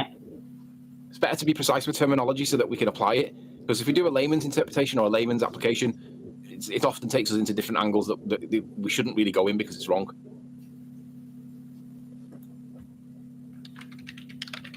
It says weight is defined as the force exerted on an object due to the acceleration of gravity. Okay, so there's two key words there, force and the acceleration due to gravity. Would you agree that they're the two key words? Yeah. Yeah. Well, what I'm going to do, we all know that gravity is not a force. We all know that gravity is the curvature of space-time and it causes an optical phenomenon akin to refraction. It's demonstrated with the Eddington observation and scientifically demonstrated with LIGO. But for this conversation, I'm going to give you that gravity is a force. You can have it. You can have Newtonian gravitation, even though it's not current anymore and it's been superseded. I'm going to give it you. So just for this conversation, gravity is a force, okay? Good. That was John. Did he just say scientific? Did he just give them science for gravity just then? It sounded like he did. He also gave him gravity as a force. Now, you'll understand why he did it, but this is my whole point. All of this that's going to go on for the next 3 hours, entertaining and all that it was. And Anthony, in fairness, was completely ace and on the ball. But the problem was he was arguing with someone while also giving them weight as a force. So they're always like arguing with people back in the Iron Man days and referring to the curve calculator. The more you refer to the curve calculator, the more you're on a ball, the more it suits them. Take away this proof that weight is a force and not just an apparent effect of buoyancy. They can't, because when they're cornered, they must claim buoyancy. When it comes to the time proving weight time, they scream buoyancy, because that's what they have to do. So this is my critique. My main critique of the whole thing is that the whole thing would have been even more smooth for Anthony if he had started on that, because the guy can't prove that. All he can do is come up with buoyancy. That's all he can come up with, and he will. Sorry for the long-winded comment. No, that's like you say. The next 3 hours are spent doing much of a muchness in terms of what the debate is now. I haven't listened to all of it, but I did dip in throughout the entirety of this debate. And at one stage, he has to...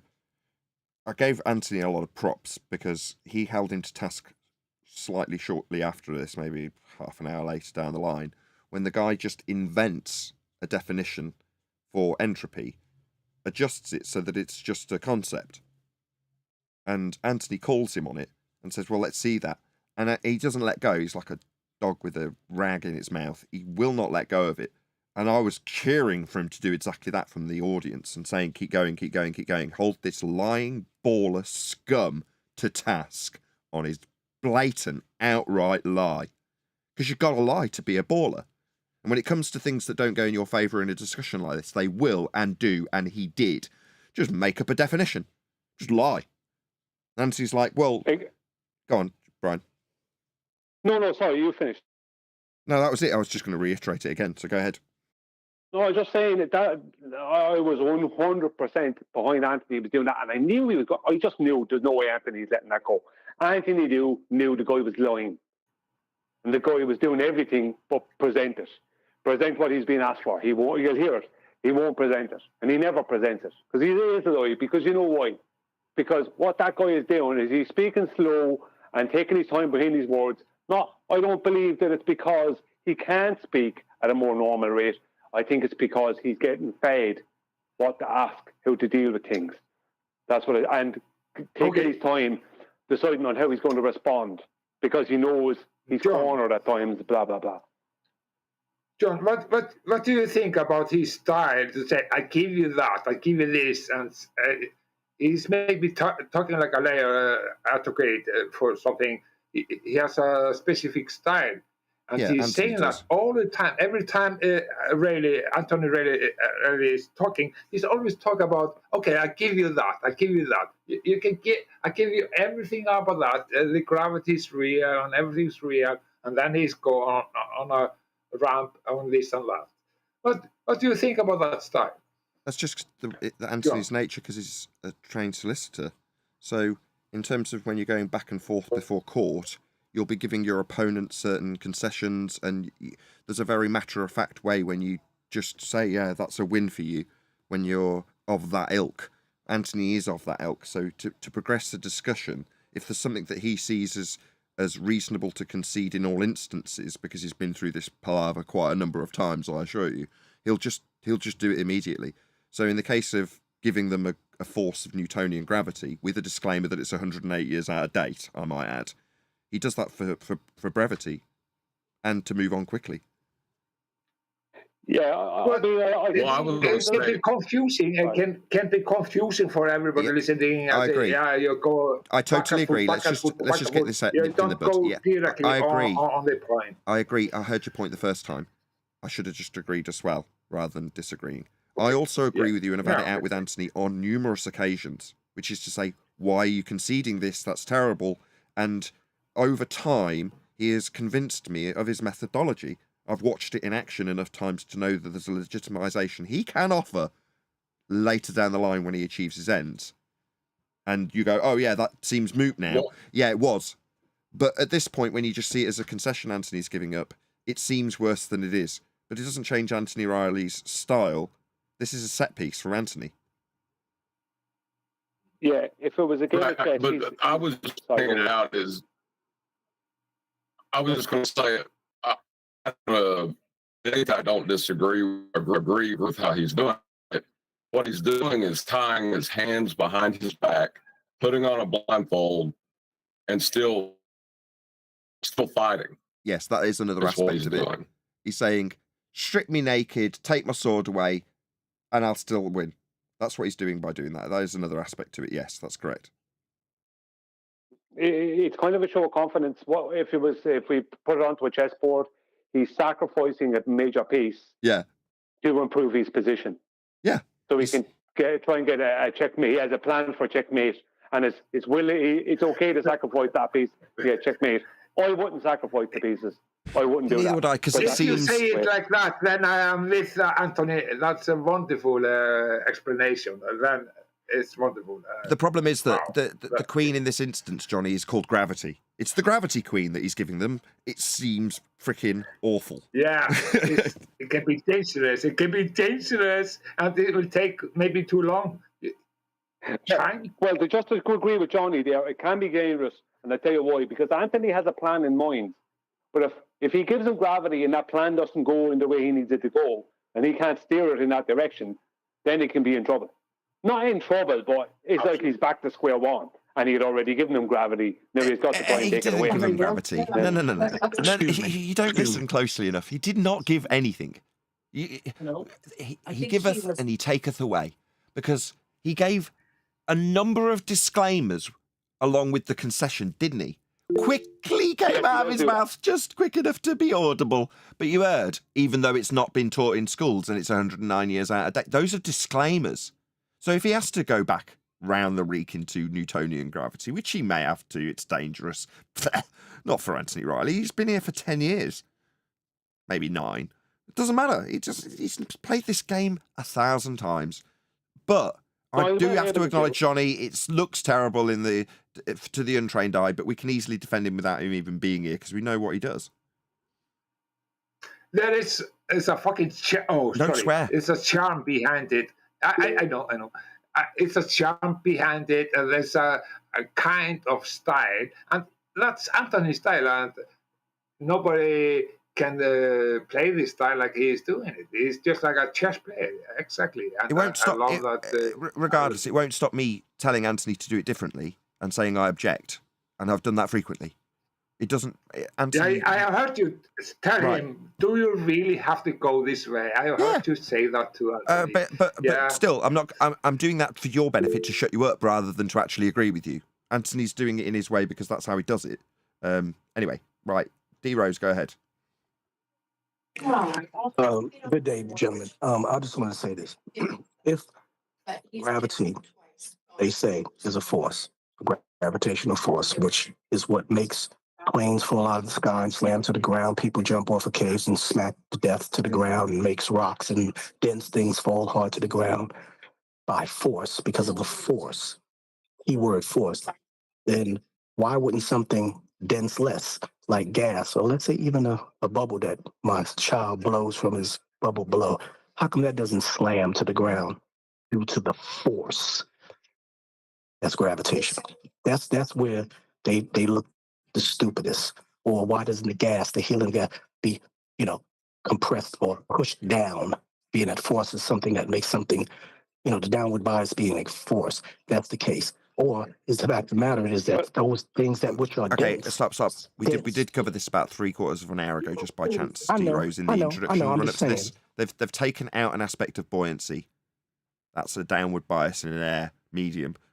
Called it weight, and then ascribed it as a causal influencer called gravity, so they can circular reasoning their way around anything going up just being called buoyancy because everything's being pushed down by gravity. The only problem being gas dispersion. Gas isn't going down. But what Anthony Riley's done in this example, just to get us back onto the video, is take the guy to the explanation of the atmospheric pressure that's induced by homogeneous layers in their description, with weight being the specific word that's focused on, like it was described in the intro by Brian, even though it took an hour. Right, anything else, T? Can we move back onto the video? Oh. Wait, it said gravity is an acceleration there, not a force. What was the second word you said? You said force, did you not? It's defined as the force exerted on an object due to the acceleration of gravity. Yeah, so it's the force exerted on an object due to the acceleration of gravity. I think that was what you said. Mm-hmm. Right, that's applying Newtonian gravitation. It's also the magic trick described right at the beginning of this introduction by Brian, which is to say, to summarise, you've got a weight now substituted for gravity. At this point, this is where the hocus pocus has been trained into this guy without him even realising it. He's waving a magic wand he doesn't know is in his hand. Yeah, weight is the force. Exactly. Do you know what I mean? Whereas an acceleration due to gravity. So gravity gives weight to an object, and then weight becomes a force. Exactly. Gravity gives weight. You might as well just say gravity is weight. Yeah, because it is. That's how it's being done. This is the trick. Yeah. So I'm glad we covered the first 10 minutes. I was going to spin through to the end of this because I didn't hear the first 10 minutes of it. I'll be honest. I joined after this. But this summarises it beautifully, Brian. I'm glad when you said we need to listen to it all the way through, it's because there's very key points that happen along the path, and we're only 10 minutes in. And this magic trick was what you summarized in your yellow message. Why? I don't know why it was yellow. But yeah, that message, right? Yeah, the one. Okay, then I will say you can think. Yeah. Maybe take this off the rails immediately. Now we're summarising the important bit and how it's the most important, crucial bit, Brian. It's got to say. Maybe you should take this off the rail immediately, Brian. Johnny. Yeah. No, I have to take the last word always. That is that you can think of it as a force, the weight as a force or an effect. Just choose. That is something, Alex. That's very profound, though, Johnny, because we can't think of wind as not being a force, or we can't think of electricity as not being a force, or temper. You know what I mean? Things like that, magnetism. You know, these kind of things. But we can think of weight as being a force or an effect. The reason we can do that is because it's not a force. Weight is only an apparent effect of buoyancy. They just took the down things that go down because they didn't have enough adequate buoyancy, right? They just took that effect of buoyancy and called it weight and said weight's a force. Gravity causes weight, and weight then causes buoyancy. That's what they try and claim. That's what they actually claim. I don't want to hold up the video too long. Just, Nathan, it's important, these points that are long beforehand, and this, you know what ties together. Do we agree? I think we have to take it in and after two.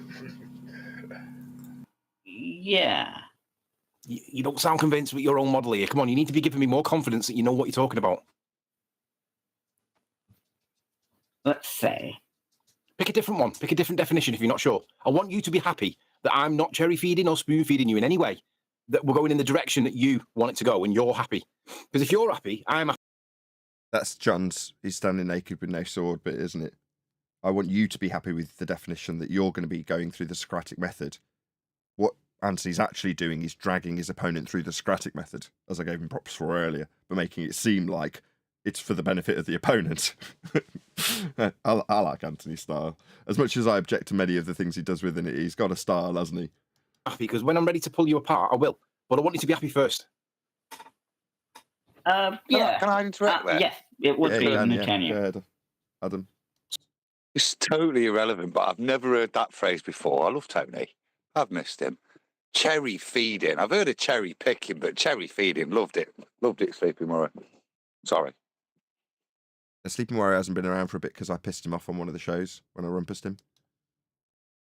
I pissed him off as well. He's not spoke to me for ages anyway. So why I super chatted on Saturday to say, good to have you back. I've seen him do this with lots of other people, as I've been his friend for quite a number of years now, and seen him come around. He's a little bit fickle in that regard. Anthony. But oh my god! Oh my god! Sorry. Oh my god! I'm going to remove you if you cause any more audio chaos, Johnny. I'm just going to kick you out. Anthony's he's not kind spoke to me for ages, Nathan, but I don't think we fell out as friends. I just think it just takes him a bit of a while to come back. I mean, he might tell me to clear off, and then. No, telling you to clear off is that I'm at back. level 1 with Anthony, which is this. And I've, as I say, up until now, I've never experienced it from Anthony. I've only witnessed it with other people and gone, wouldn't want to be on the receiving end of stage 1. Now I'm at stage 1 going, missing Anthony. Anyway, stage 2, he would have removed me from Skype. He hasn't deleted me from Skype, so I'm not at stage 2. I'm all right there. Yeah. I'm personally unhappy with Anthony, very unhappy with him. He's very good when he's winning a debate. He's very bad when he's losing. Yeah, that's Scousers for you, mate. Scousers? Yeah. Don't stereotype him like that. That's just Anthony being a big baby. Yeah. The side of this conversation is atmospheric pressure equals a force acting on an object caused by the acceleration due to gravity. In other words, a downwards force. Is that where we're at? Yeah. Great. I was going to say, right, finally, moving on. We have a big problem. What's that? That violates the dual expansion of gas law. Why? Okay, we need a definition for the dual expansion of gas law. It's also known as the free expansion of gas law. Would you mind doing that for us, Fatsoid? You're on mute, by the way. Okay, he's just pulling it up. It's called the dual expansion of gas or the free expansion of gas. They're both the same thing. So, Yeah. what violates it? your understanding or your definition for atmospheric pressure. Okay, while they're wangling that, shout out to Elvis Kavovic. He says, happy Ramadan to all Muslims out there. Oh, is it Ramadan? Should have known that, really. Huge shout out to Soluka, big heart. Also, shout out to my brothers Vlad and Sasha. So, happy Ramadan. Thank you for the super chat, Elvis. Also, shout out to Crockett, who says, stop it, Johnny. That was probably from a little while ago. Thank you for the super chats. Sorry I didn't put them on screen.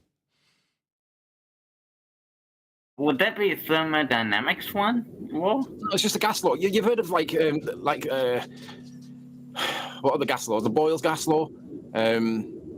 You're aware of the gas laws, right? Avogadro's law, second law of thermodynamics. Thermodynamics one. No. The gas laws. It describes the way that gas works. As temperature increases, the pressure increases. As temperature reduces, the pressure reduces. Guy Lussac's gas law, Avogadro's gas law, they describe the behaviors of gas. Now, usually when we get to this point, I get told, but they're only ideal gas. They're only ideal gases, and we don't have any ideal gases. And they try and disprove them. But these gas laws apply in real world. That is exactly what the guy does when he gets caught lying. Go ahead, Brian.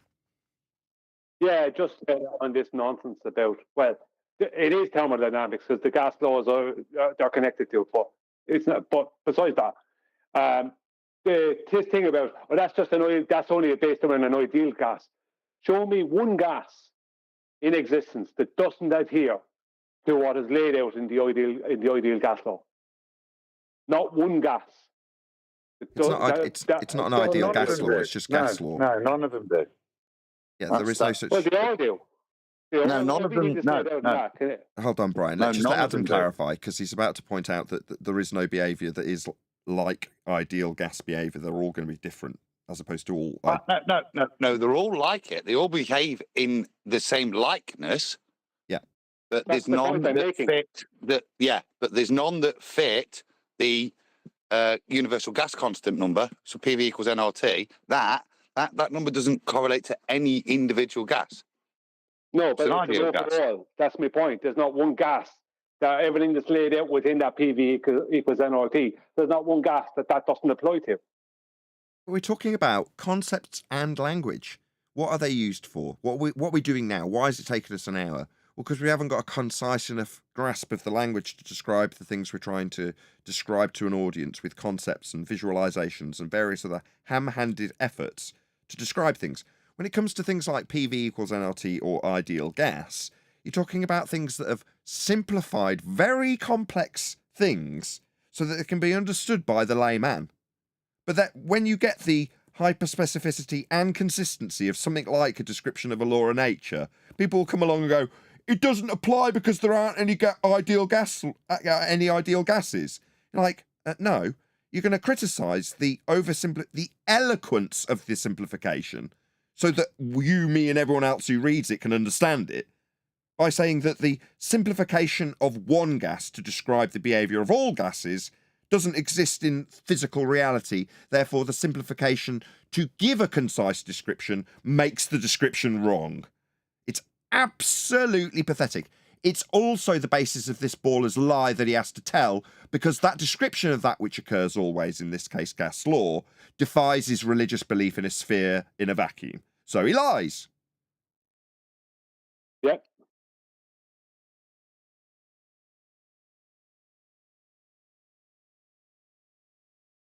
But the main problem in the real world is that air isn't a single gas. There's many different gases in air. There's nitrogen, there's oxygen, there's carbon dioxide. There's a few gases. There's 5 or 6, 7, 8. Who knows? And it's a mixture. It's a compound, and they're all mixed in together. So it's not a singularity. It's a mix. Yeah. So the gas laws describe a single gas behaving in a particular way, but the air we breathe is many gases. So a lot of them say, well, it can't apply because we have many gases and the ideal gas law. I won't go over it again because we just went over it preemptively, but what he just said is strictly wrong, because there is no one ideal gas, but we just covered that. Laws don't apply to many gases, and they are correct, of course, but the behaviour of gases overall are described by the gas laws. Shut up. So we have to acknowledge that they exist, and this is the behaviour of gas. I'm going to assert it don't make no difference whether it's a compound or whether it's a singularity. It's still gas, and it behaves differently to solids and liquids. But you're going to say, well, it's still pulled down by gravity. Just bear with me one sec. Right. Shut up. He's right there. You're going to tell me that they behave with gravity and gravity pulls them down, right? Well, the free expansion of gas law, the dual expansion of gas law, states that an object, let's have a look. Where does it say? I can't even see it. The free expansion of an ideal gas comes with an array of intriguing physical alterations that extend. I'm just looking for the definition of it. Would that be the conservation of energy? No, I'm just looking for the definition of it. I don't see it there, Flatzoid. Can you get us the definition for this one? They get the definition rather for you. Okay. Please. There. Oh, there we go. Free expansion of an ideal gas refers to when the gas expands freely and instantaneously into a vacuum without any heat exchange or work done. It's an irreversible adiabatic process where the gas's temperature remains constant. Now, what the key words here are the free expansion of an ideal gas. So this is where they always say, oh, well, this doesn't apply. Okay, well, it does, but only because we have more than one gas in the air. But it says when the gas expands... That's saying the description doesn't apply because language is abstract.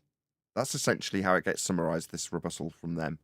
When they say, no, we were not going to accept this description of how gas behaves because within the description there is a gas that's summarized but can't be shown to physically exist as the summary of how gas behaves. Therefore, because the summary contains something that doesn't physically exist in reality, to summarize a description of how generally gases do behave, not generally, that's the wrong word, I'll rephrase because that was bad, always behave. This description is void. That's their argument. And it is akin to saying, because we use abstract language to describe things, the words we use themselves aren't the thing we're using to describe. Therefore, any words you use to describe anything ever can be described as void because you've used abstract language to describe it. And the description isn't the thing itself. It's like you can go one step further. Watching the thing happen isn't the thing happening because it's just what's going on in your brain after the light's gone through your eyeballs. Therefore, it didn't really happen. What you said you saw, because it wasn't the thing itself. It's utterly absurd. You could descend it even further. I won't, but you could. Yeah. Well, technically, I would say the closest thing we have to an ideal gas is air because it's a collection of all gases. Yeah. But it's being used within the description. It doesn't apply to the air. It's being used within the description because you couldn't say it's always going to be like oxygen behaves, but with this one exception that is also found within this argon gas that we can show it happening in, because that's a crap summary of something that you just need to be concise so that it is applicable always when describing something that happens always. What's your best description of this thing that happens always? Well, my best description is to use this ideal gas to describe it. And when I describe how this ideal gas does X, that describes how all the gases behave always. Oh, right. But you've had to invent something to be able to describe it. Yeah, it doesn't really exist. It's a conception of an ideal gas, so I can better summarise how to describe that which we observe always. Okay, but the ideal gas itself that you've just come up with in your brain, that isn't real. No, it's just something I've come up with to better describe how we see gas behave always. But that gas you've described isn't real. I reject all of the explanation. Sorry, I thought you were finished at that point. I kind of ruined the crescendo. Is there any gas that will not expand into a vacuum when given the opportunity? No, all of them do that, right, as per the description in the second law of thermodynamics of dispersion. And is there any gas that does not require a physical, solid, tangible container, and contain on all sides for pressure? No, it's the V in PV equals nRT. And is there any gas that is not manipulatable or manipulated by temperature? No. Well, is there any gas that doesn't have a calculate that you can't give a calculated number of molecules or atoms or whatever to? Hold on, give. And now I'm getting a bit lost in conceptions. What do you mean, give? Yeah, well, my point being is that you can say that a carbon dioxide has X amount of molecules per centimetre cubed. Carbon monoxide. I won't say yes. Well, I'm glad Adam piped up. Hold on 1 second, Brian. Brian, I'm glad I can't say that because I don't know. But Adam piped up, thank God. Yeah, that's correct. There is a molar relationship. You can, from volume so it sounds. and pressure, tell me how many molecules are in there. Yep. Yeah, but my point being is that that's every gas, including air, which is a collection of all gases, right? Okay, it's mostly oxygen and nitrogen, but it's a collection of all gases. So the point being is that there's no gas that doesn't adhere to all those rules. So who cares what their problem is with the ideal gas law, because that's just describing those exact things, isn't it? Hold on, but there isn't an ideal gas. I reject it all. Yeah, it's stupid. It's like saying, if I describe this thing, you stop me when you know what it is, that's got these circles that are made of rubber and they're attached to a frame by these things called axles, and they've got these little pads on them that squeeze and make it stop. And at the front, middle, or back of it... Is it a space station? No, we'll have to keep going. I'll go with the bike then. I'll go with the bike. No, still wrong. At the front, middle, or back, it's got this thing called an engine, and what we in England called a gearbox, or you call a transmission. And it's got generally seats and is used as a means of conveyance. It generally has a metal skin around it, and either 1, 2, 3, maybe 4 or 5, sometimes even 6 doors. Automobile. An automobile. All right. Well, it's quite cumbersome to summarise all of that stuff. And it's also quite cumbersome to describe one specifically because there's many different manufacturers of automobiles. So if I perhaps, rather than going through that rigmarole and disclaiming that there are many different automobile makers, I say we have an ideal automobile. Is that okay by you? Or further to my ideal automobile description that summarises how all automobiles are, you won't just reject out of hand what I describe with a general summary of automobiles being a means of conveyance when describing the ideal automobile. Will you reject the principle that a means of conveyance can definitely be described as an automobile because I've described it with an ideal automobile? Because that is the level of absurdity when you do it with ideal gas. Exactly.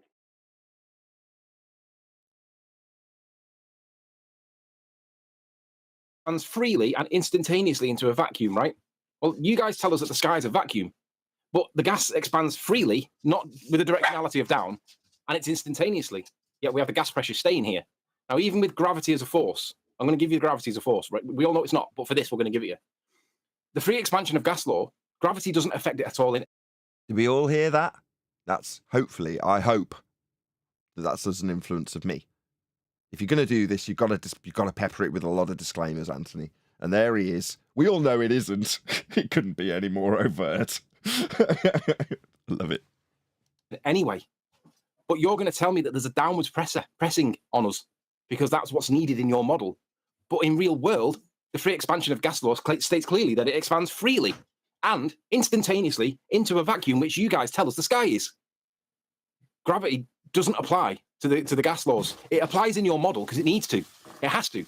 But in real world, it doesn't apply to the free expansion of gas law. I'm sure if you do a bit of research yourself, you can find it yourself on Flatside. Now here's where the magic trick begins, because Anthony hasn't done as was suggested earlier by Brian, which is to say that from this point forth, you've got an effect that you can describe in physical reality with a force attached to it in his paradigm that he will call, I'm going to say 2 words, weight, gravity. So he's going to only say weight, but he's ascribing a force in circular reasoning from a concept that has come out of buoyancy. He's then relabeling anything up as a buoyant effect that's directly causal from the force of the weight that comes out of the concept of buoyancy, circular in reasoning, overcome by this point that Anthony's now got him up against the wall. So why is it now going to take 3 hours? Right, Brian? Yeah, well, I mean, exactly. That was the point from the start, because, just 1 second, Johnny, sorry.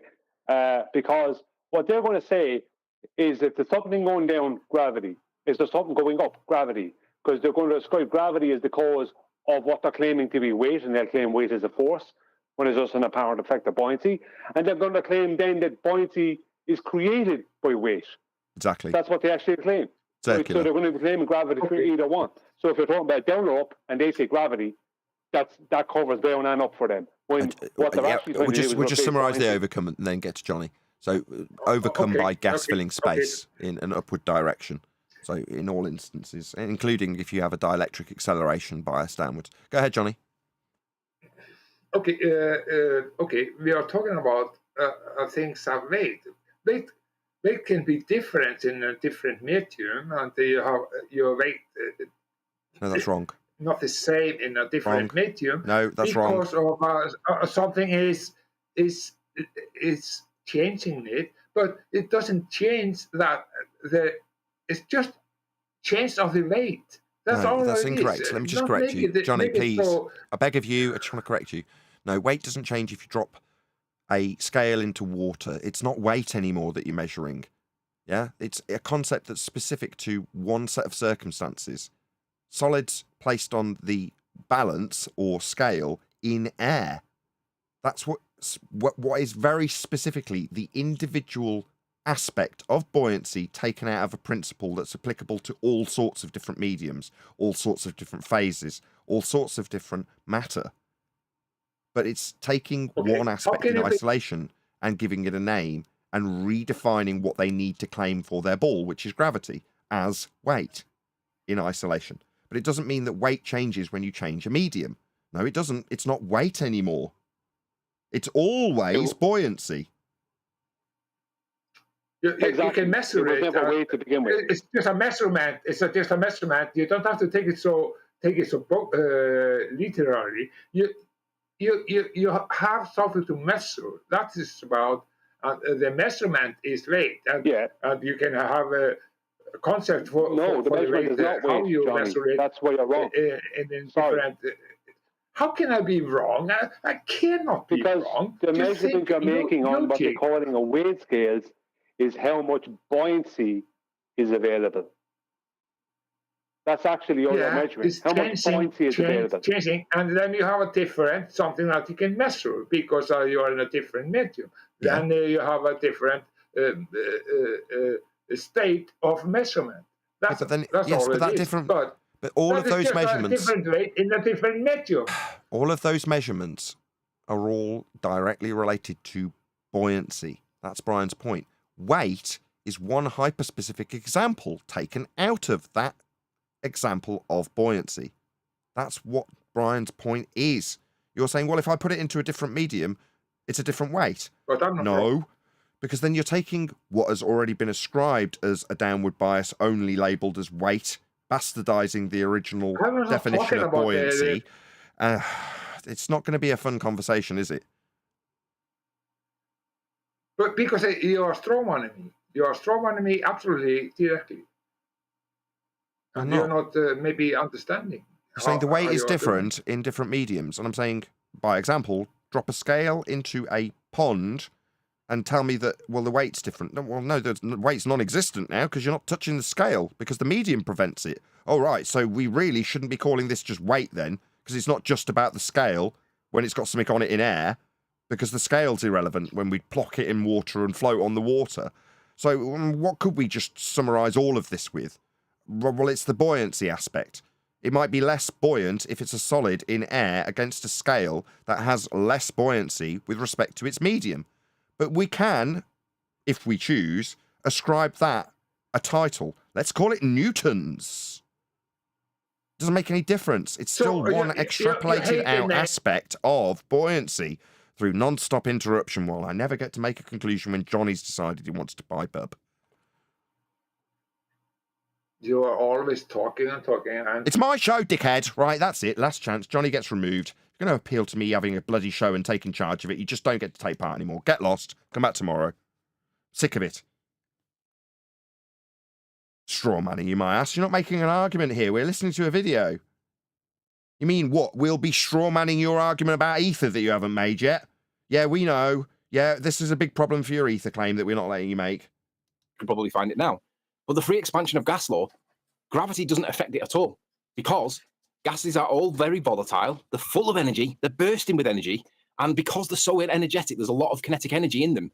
They move freely and randomly in all directions without any bias whatsoever, even with gravity being a force. A bit more research on that, you'll find it. But here's the thing. If we have a container and we evacuate all of the air out so it gets to a perfect vacuum and we get a single gas molecule and we inject it into that container, describe to me how you understand the behavior of the gas molecule will be. What will it do? I'll tell you what it'll do and you can tell me how I get it wrong. It'll bounce randomly off all surfaces with perfectly elastic collisions, and there will be no directionality towards it. It'll be continually bouncing because the gas molecule is full of energy. It doesn't lose any energy when it hits any of the walls, and it bounces off them with an angle that is equal to its angle of incidence. It'll bounce off it with a perfect reflection. So if it goes in at 36 degrees, it'll bounce off with the equal angle going in the opposite direction. And it'll do that continually, bounce, bounce, bounce, bounce, bounce, in all directions freely being the key word. But you believe there's a downwards directionality. So you tell me what you think that one molecule will do over time, please. So in the scenario, you've isolated one molecule of gas inside of a container. Yeah, does it go down, go boom, boom, like your description you agreed to earlier with atmospheric pressure, gas go down, go boom, boom, or not? And you want to know what it would do. Yeah, I want you to tell me how you understand that the gas molecule will behave. The free expansion of gas law states that one molecule, which will now apply the gas laws because it's only one molecule, it's one gas, it's not a compound, it's not a mixture, it's one. So the ideal gas laws do apply in this situation, and it'll bounce freely in all directions randomly, and it'll do it continually with... Again, hate to correct you, they'll apply in all situations. It's a law. That's why you call it a law of nature, because it's a description of that which occurs always. So it's not like you have to isolate it from all the other gases and have one molecule for ideal gas law to apply. It applies to all of the gases. It applies to air. It applies to all of it. You don't have to make any apologetics for this, Anthony. Perfectly elastic collisions. There is no net loss of energy. In other words, it'll just carry on bouncing off all the container walls. So if you've got a square container or a cube container, it'll just continue bouncing all the time. It'll never slow down. It'll never run out of juice. It'll always do it continually, bang, bang, bang, bang, bang, bang, bang, continually, right? There's no directionality to it. Applying the gas law, the free expansion of gas law, and it's demonstrable real world.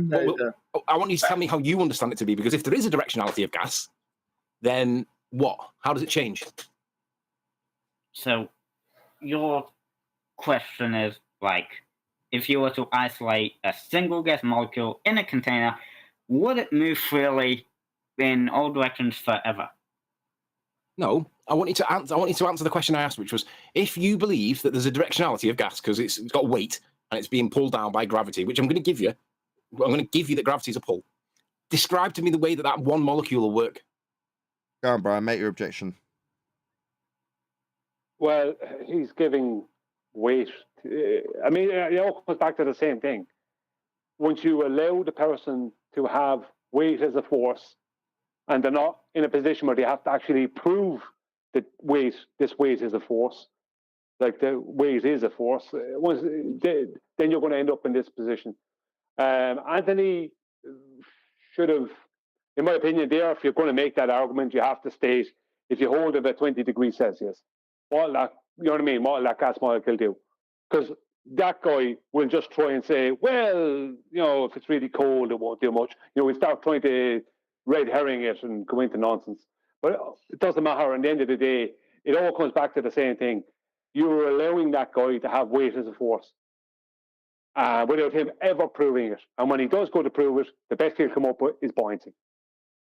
So that'd be my main critique over the whole lot of it. Considering gravity and stuff. Yeah. Describe to me what would happen. If a single gas molecule were in a container, well, isolated in a container, I guess theoretically it would move freely in all directions within the container indefinitely. Yeah, and make note of theoretically.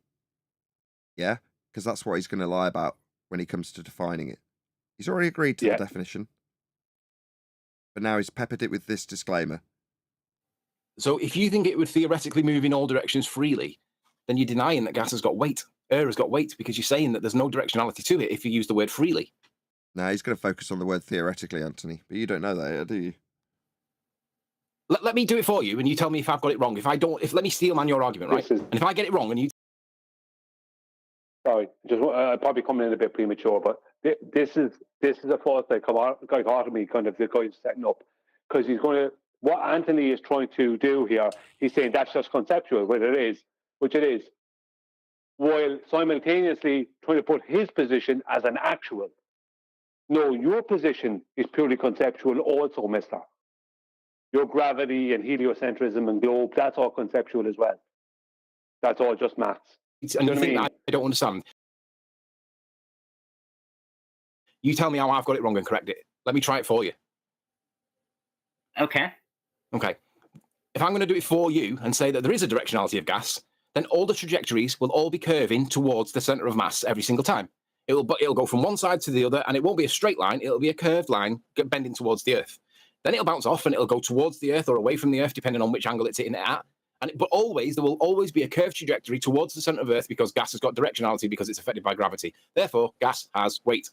If I've got that wrong, correct me.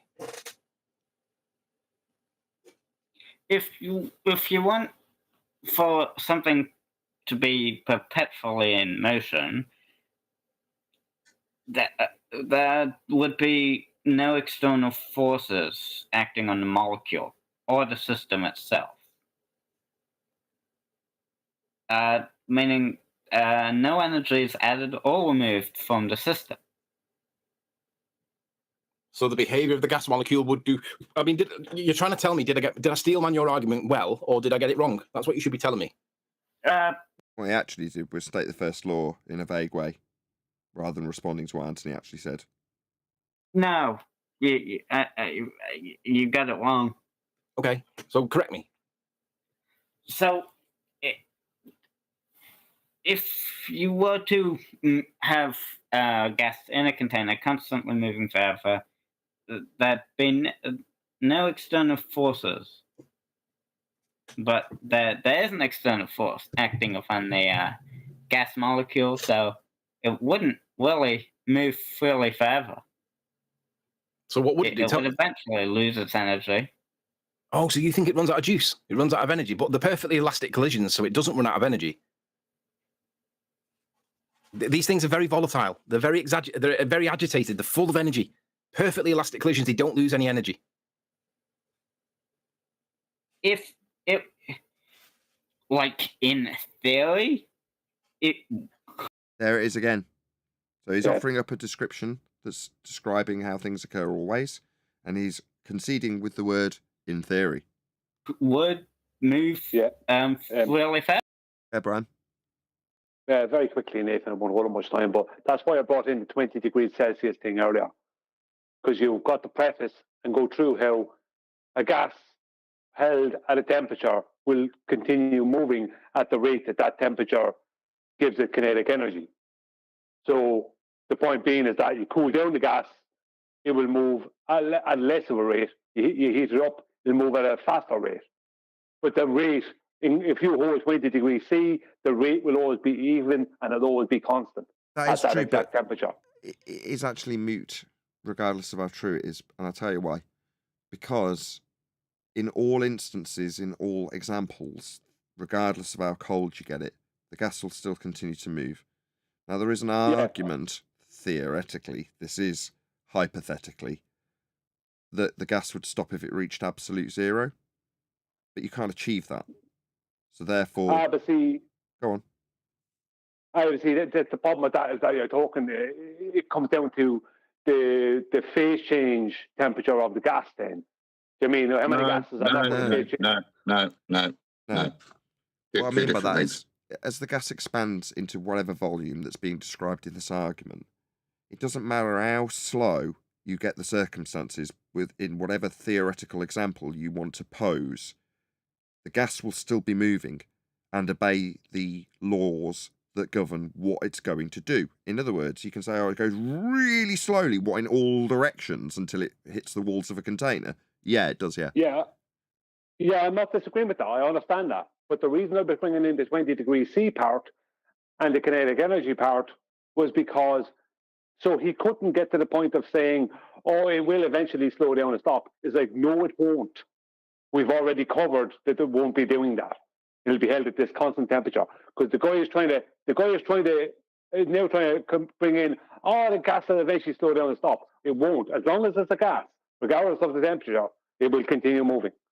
Just at the rate that the temperature. I see what you're saying. What you're saying is, if you want to give it in the oversimplified example that Anthony's giving, then you're better off giving that little bit of extra detail that you're going to hold the temperature constant, so you can have it constantly bouncing around, because Anthony's going ping, ping, ping, ping, ping, ping, ping, ping, ping, like it's forever. It's like, well, yeah, if you keep the temperature constant, but that would require an input of energy, and that's where his opponent's going. Is it not? His opponent, his opponent is trying to say that it'll run out of energy, which it won't, which is completely incorrect. That's what I'm saying. I would have prefaced it with that originally if I was in but that's Anthony's we're going around in circles. So that's when where your man says that, I said no. We're going around in circles, because that's where I say it's moot, because regardless of any circumstances, hypothetical or otherwise, that you can put this scenario in, the gas is still going to behave the same. Yeah, as long as it is moot, technically okay, fair enough. But because the only thing that's going to vary, is going to behave the gas. The two things that will vary is the heat and the speed. Those are the two things, right? Well, they don't affect the outcome. The gas still fills the space, so it is moot. Accepted. Ever, yeah, in theory only, but in reality, we have other factors to consider, so it wouldn't really move further. What other factors might it? So what you're saying is, I didn't steel man your argument well, because that's only in theory it would continuously run forever. So in practice, what is the correction? Just give me the correction. Under theoretically, under ideal conditions and using classical mechanics as a guide, a single gas molecule in a perfectly isolated and energy-conserving container would continue to move indefinitely, right? However, real-world practicalities introduce complex. So not down then. Yeah. That would prevent. Exactly. Not down then. He's about to bring that in, though. Yeah, but no, because where's he going to go? In the real world, gas go down, go boom, go splash, splash. Because that's where he's got to go next, isn't it? That is where he's going.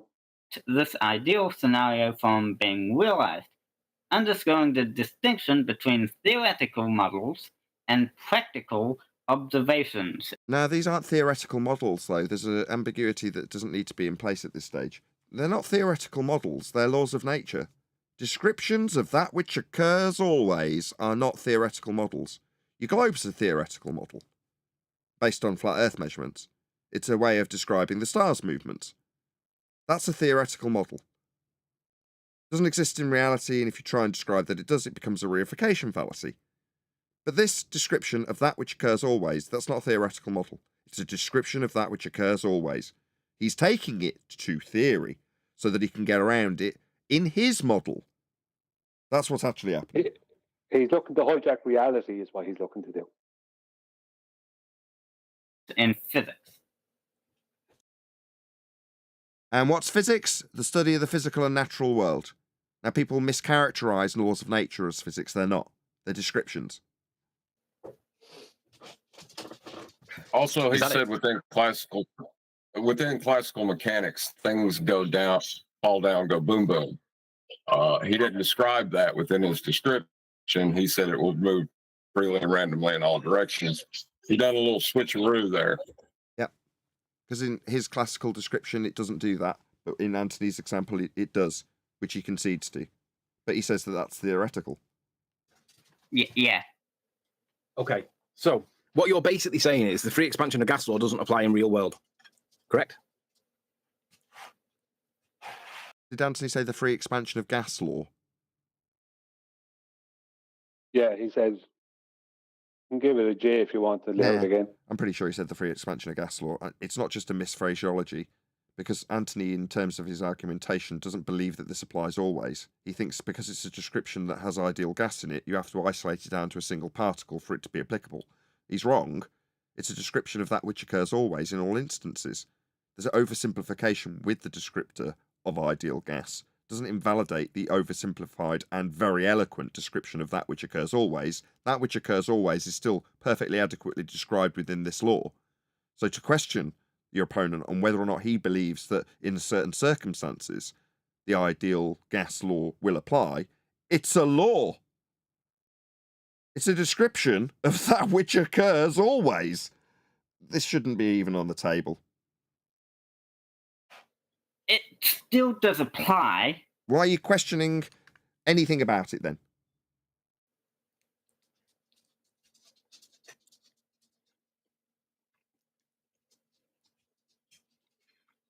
That's it. Game Go on. over. Let's see.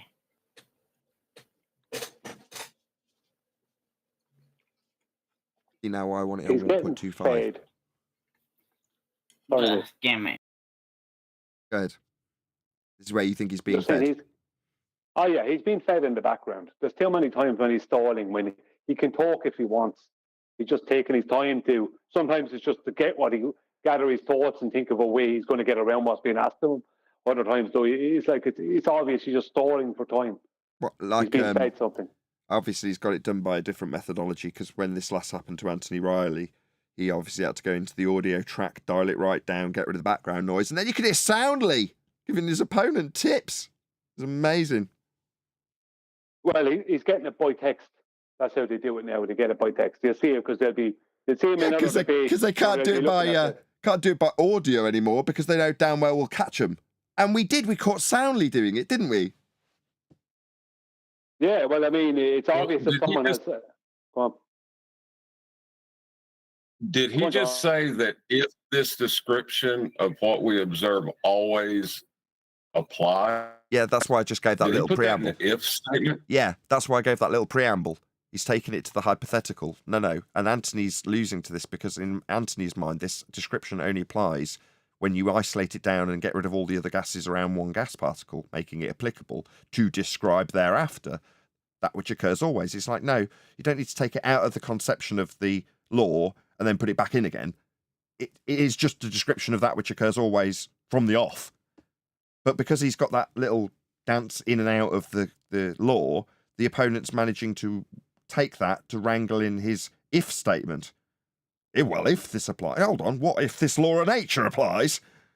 Yeah, exactly, John.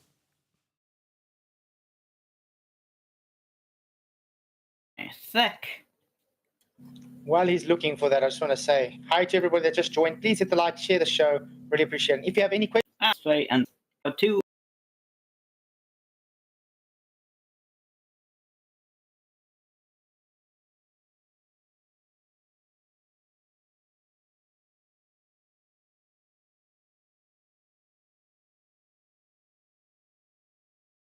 We're not hearing that, Nathan. Sorry. Of the surroundings. So you don't accept it because, according to the citation that you're reading from, it's conceptual, it's not real world, correct? Yeah. Okay. It's primarily a theoretical concept. Okay. Now, there's the lie. Without doing work on the surroundings and without any heat transfer to or from the surroundings. So you don't accept it because, according to the citation that you're reading from, it's conceptual, it's not real world, correct? Yeah. Okay. It's primarily a theoretical concept. Okay. There it is. According to the citation he's reading, it's a theoretical concept. Right. Now, we can spend the next 40 minutes listening to Anthony drag this guy by short hairs about that lie, if we want to. I think this is probably going to be the ideal time to ride out in the next couple of minutes, though, Brian. So we'll play a little bit more now, okay? Okay. Now, do you agree that the dual expansion or the free expansion of gas is actually a gas law? Regardless of whether it's conceptual or not, do you agree that it is a gas law, recognized by science, and it's not me making shit up? Do you agree with that? Yeah. Great. So what you're saying is, at this point, because it's conceptual, you can dismiss it because it's not real world, yeah? It's... Let's say... Wait, the isolating... He's getting fed. Where the expansion of gases play a critical role. It also helps the development of theoretical models to predict the behavior of real gases under various conditions. So it's got real world application then, hasn't it? Because they use it with refrigerants.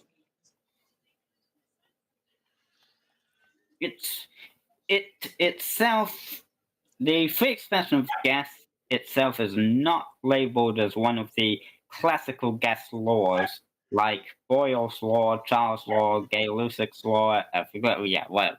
Can I see that? Can I see that citation that you're reading from, please? I want to see that actually says that. I'm on my iPad, but I'm using my computer. What that means is, now I'm listening to it for the second time, the person that's fed him has told him that. And he's treated it, because it's in text form, as a citation. So when Anthony's asked him for the citation, it's actually what someone's told him, leaving him trapped in a lie. To explain it, but I'm looking up the citations on the iPad, so I don't. Looking them up, or did you just read them off? It sounded like you were reading it. You had Gay-Lussac's law, Avogadro's law. You had them all listed like you were reading them. The hardest thing about a citation is you can cite it, right? Yeah. You don't have to share your screen or do any of that. You just have to give us the reference or the source, the reference, and the page number, and we can look it up ourselves. That's the great thing about a citation, buddy. Or quote. The liar. Say the person who's quoted it. That's about as far as I go with it, citations, because I'm so lazy. I won't ever go and get anybody anything. I'd rather relinquish the argument than go and dig something out on the internet. So I will just quote people. You know, there isn't really a force of gravity at all, end quote Brian Cox. There you go. There's my citation. There's my source. It's all wrapped up in one neat package with quote marks around it. Don't need anything else. Don't need to get you anything. You're able to just Go on. I just want to say, I think this guy is totally complicit. I think he knew that what he was reading out was not part of a citation, but I think he was hoping he'd get away with it. I don't think for a moment that he just suddenly ended up telling someone else's lie. I think he knew damn well he was lying. But he went along with it. He wasn't expecting Anthony to say, "Can I see that?" If you want to, you're able to send me the link in the private chat, then I'll share the screen. It's fine. Because I don't believe it says what you just say it said. I think you've made that bit up. You've added it. Huh? You think I'm lying? Yeah, I think you're lying. Because the free expansion of gas law is a gas law. It's not conceptual. It's not Mickey Mouse. It's actually... It's a bit of a deception detective behavioural panel moment, right? So, I can't remember this bit, but I'm going to ask the question like I do. What do you think is going to happen now? Is he going to... He's got three choices. Genuine protestation. When someone calls you out on lying, right? Number one, you go, I'll just give you the citation and object strongly for being claimed to be a liar.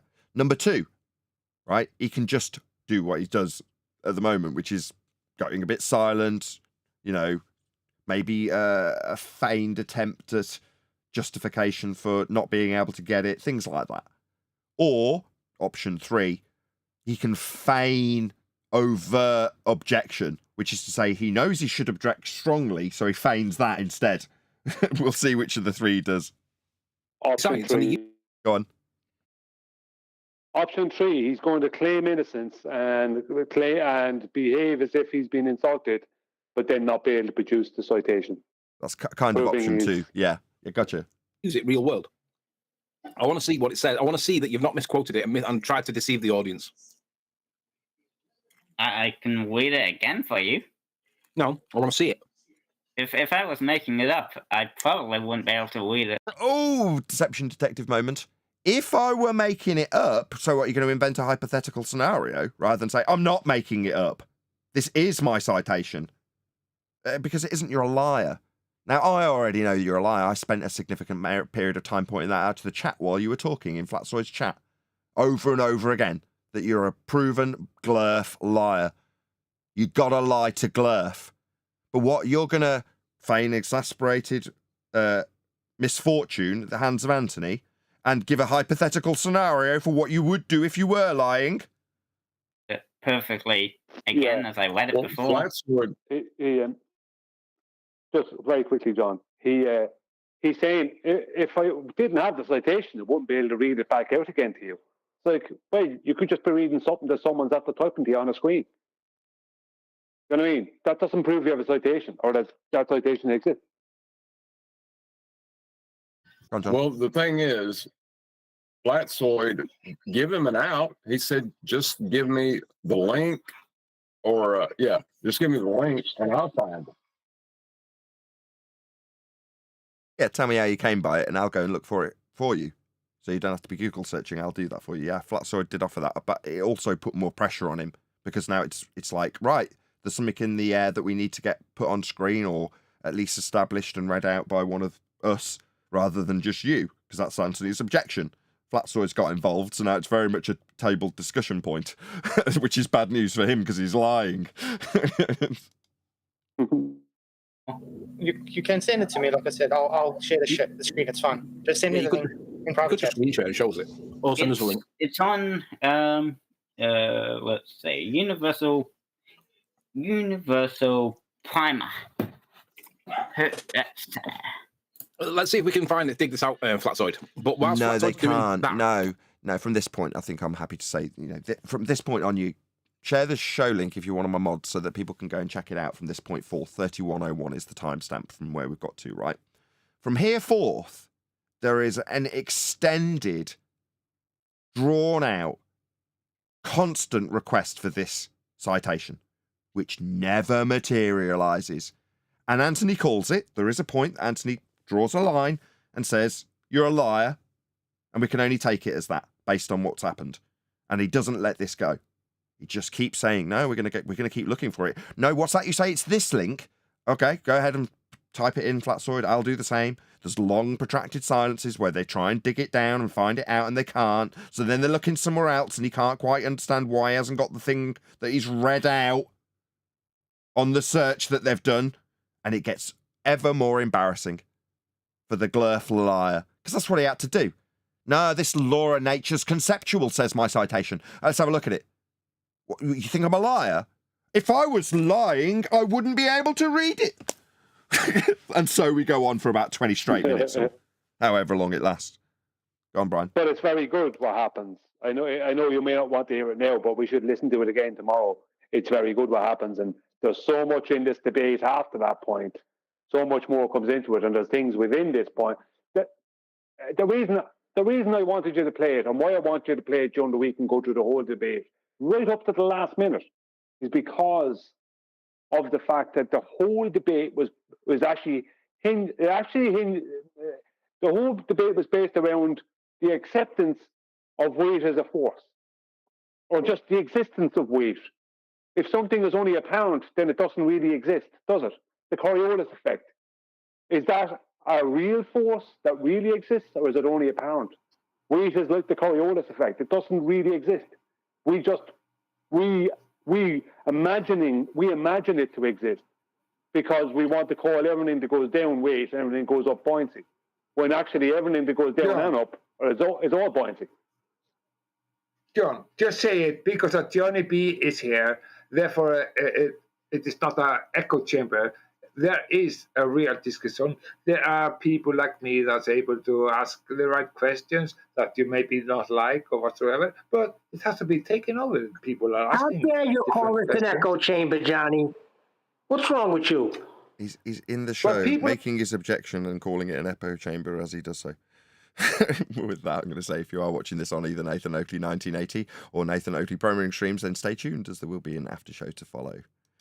Unfortunately, though, if you are watching this live, this is where we bid you farewell. So, another massive thank you to all of you. Smash the super chat, liked, commented, shared, subscribed, joined as a Nathan Oakley 1980 channel member, and all that good stuff. Of course, a massive thank you to today's Discord server for not making this an echo chamber, and today's G+ panel for making today's live show possible. I've been Nathan Oakley, and I will see you all in the next video.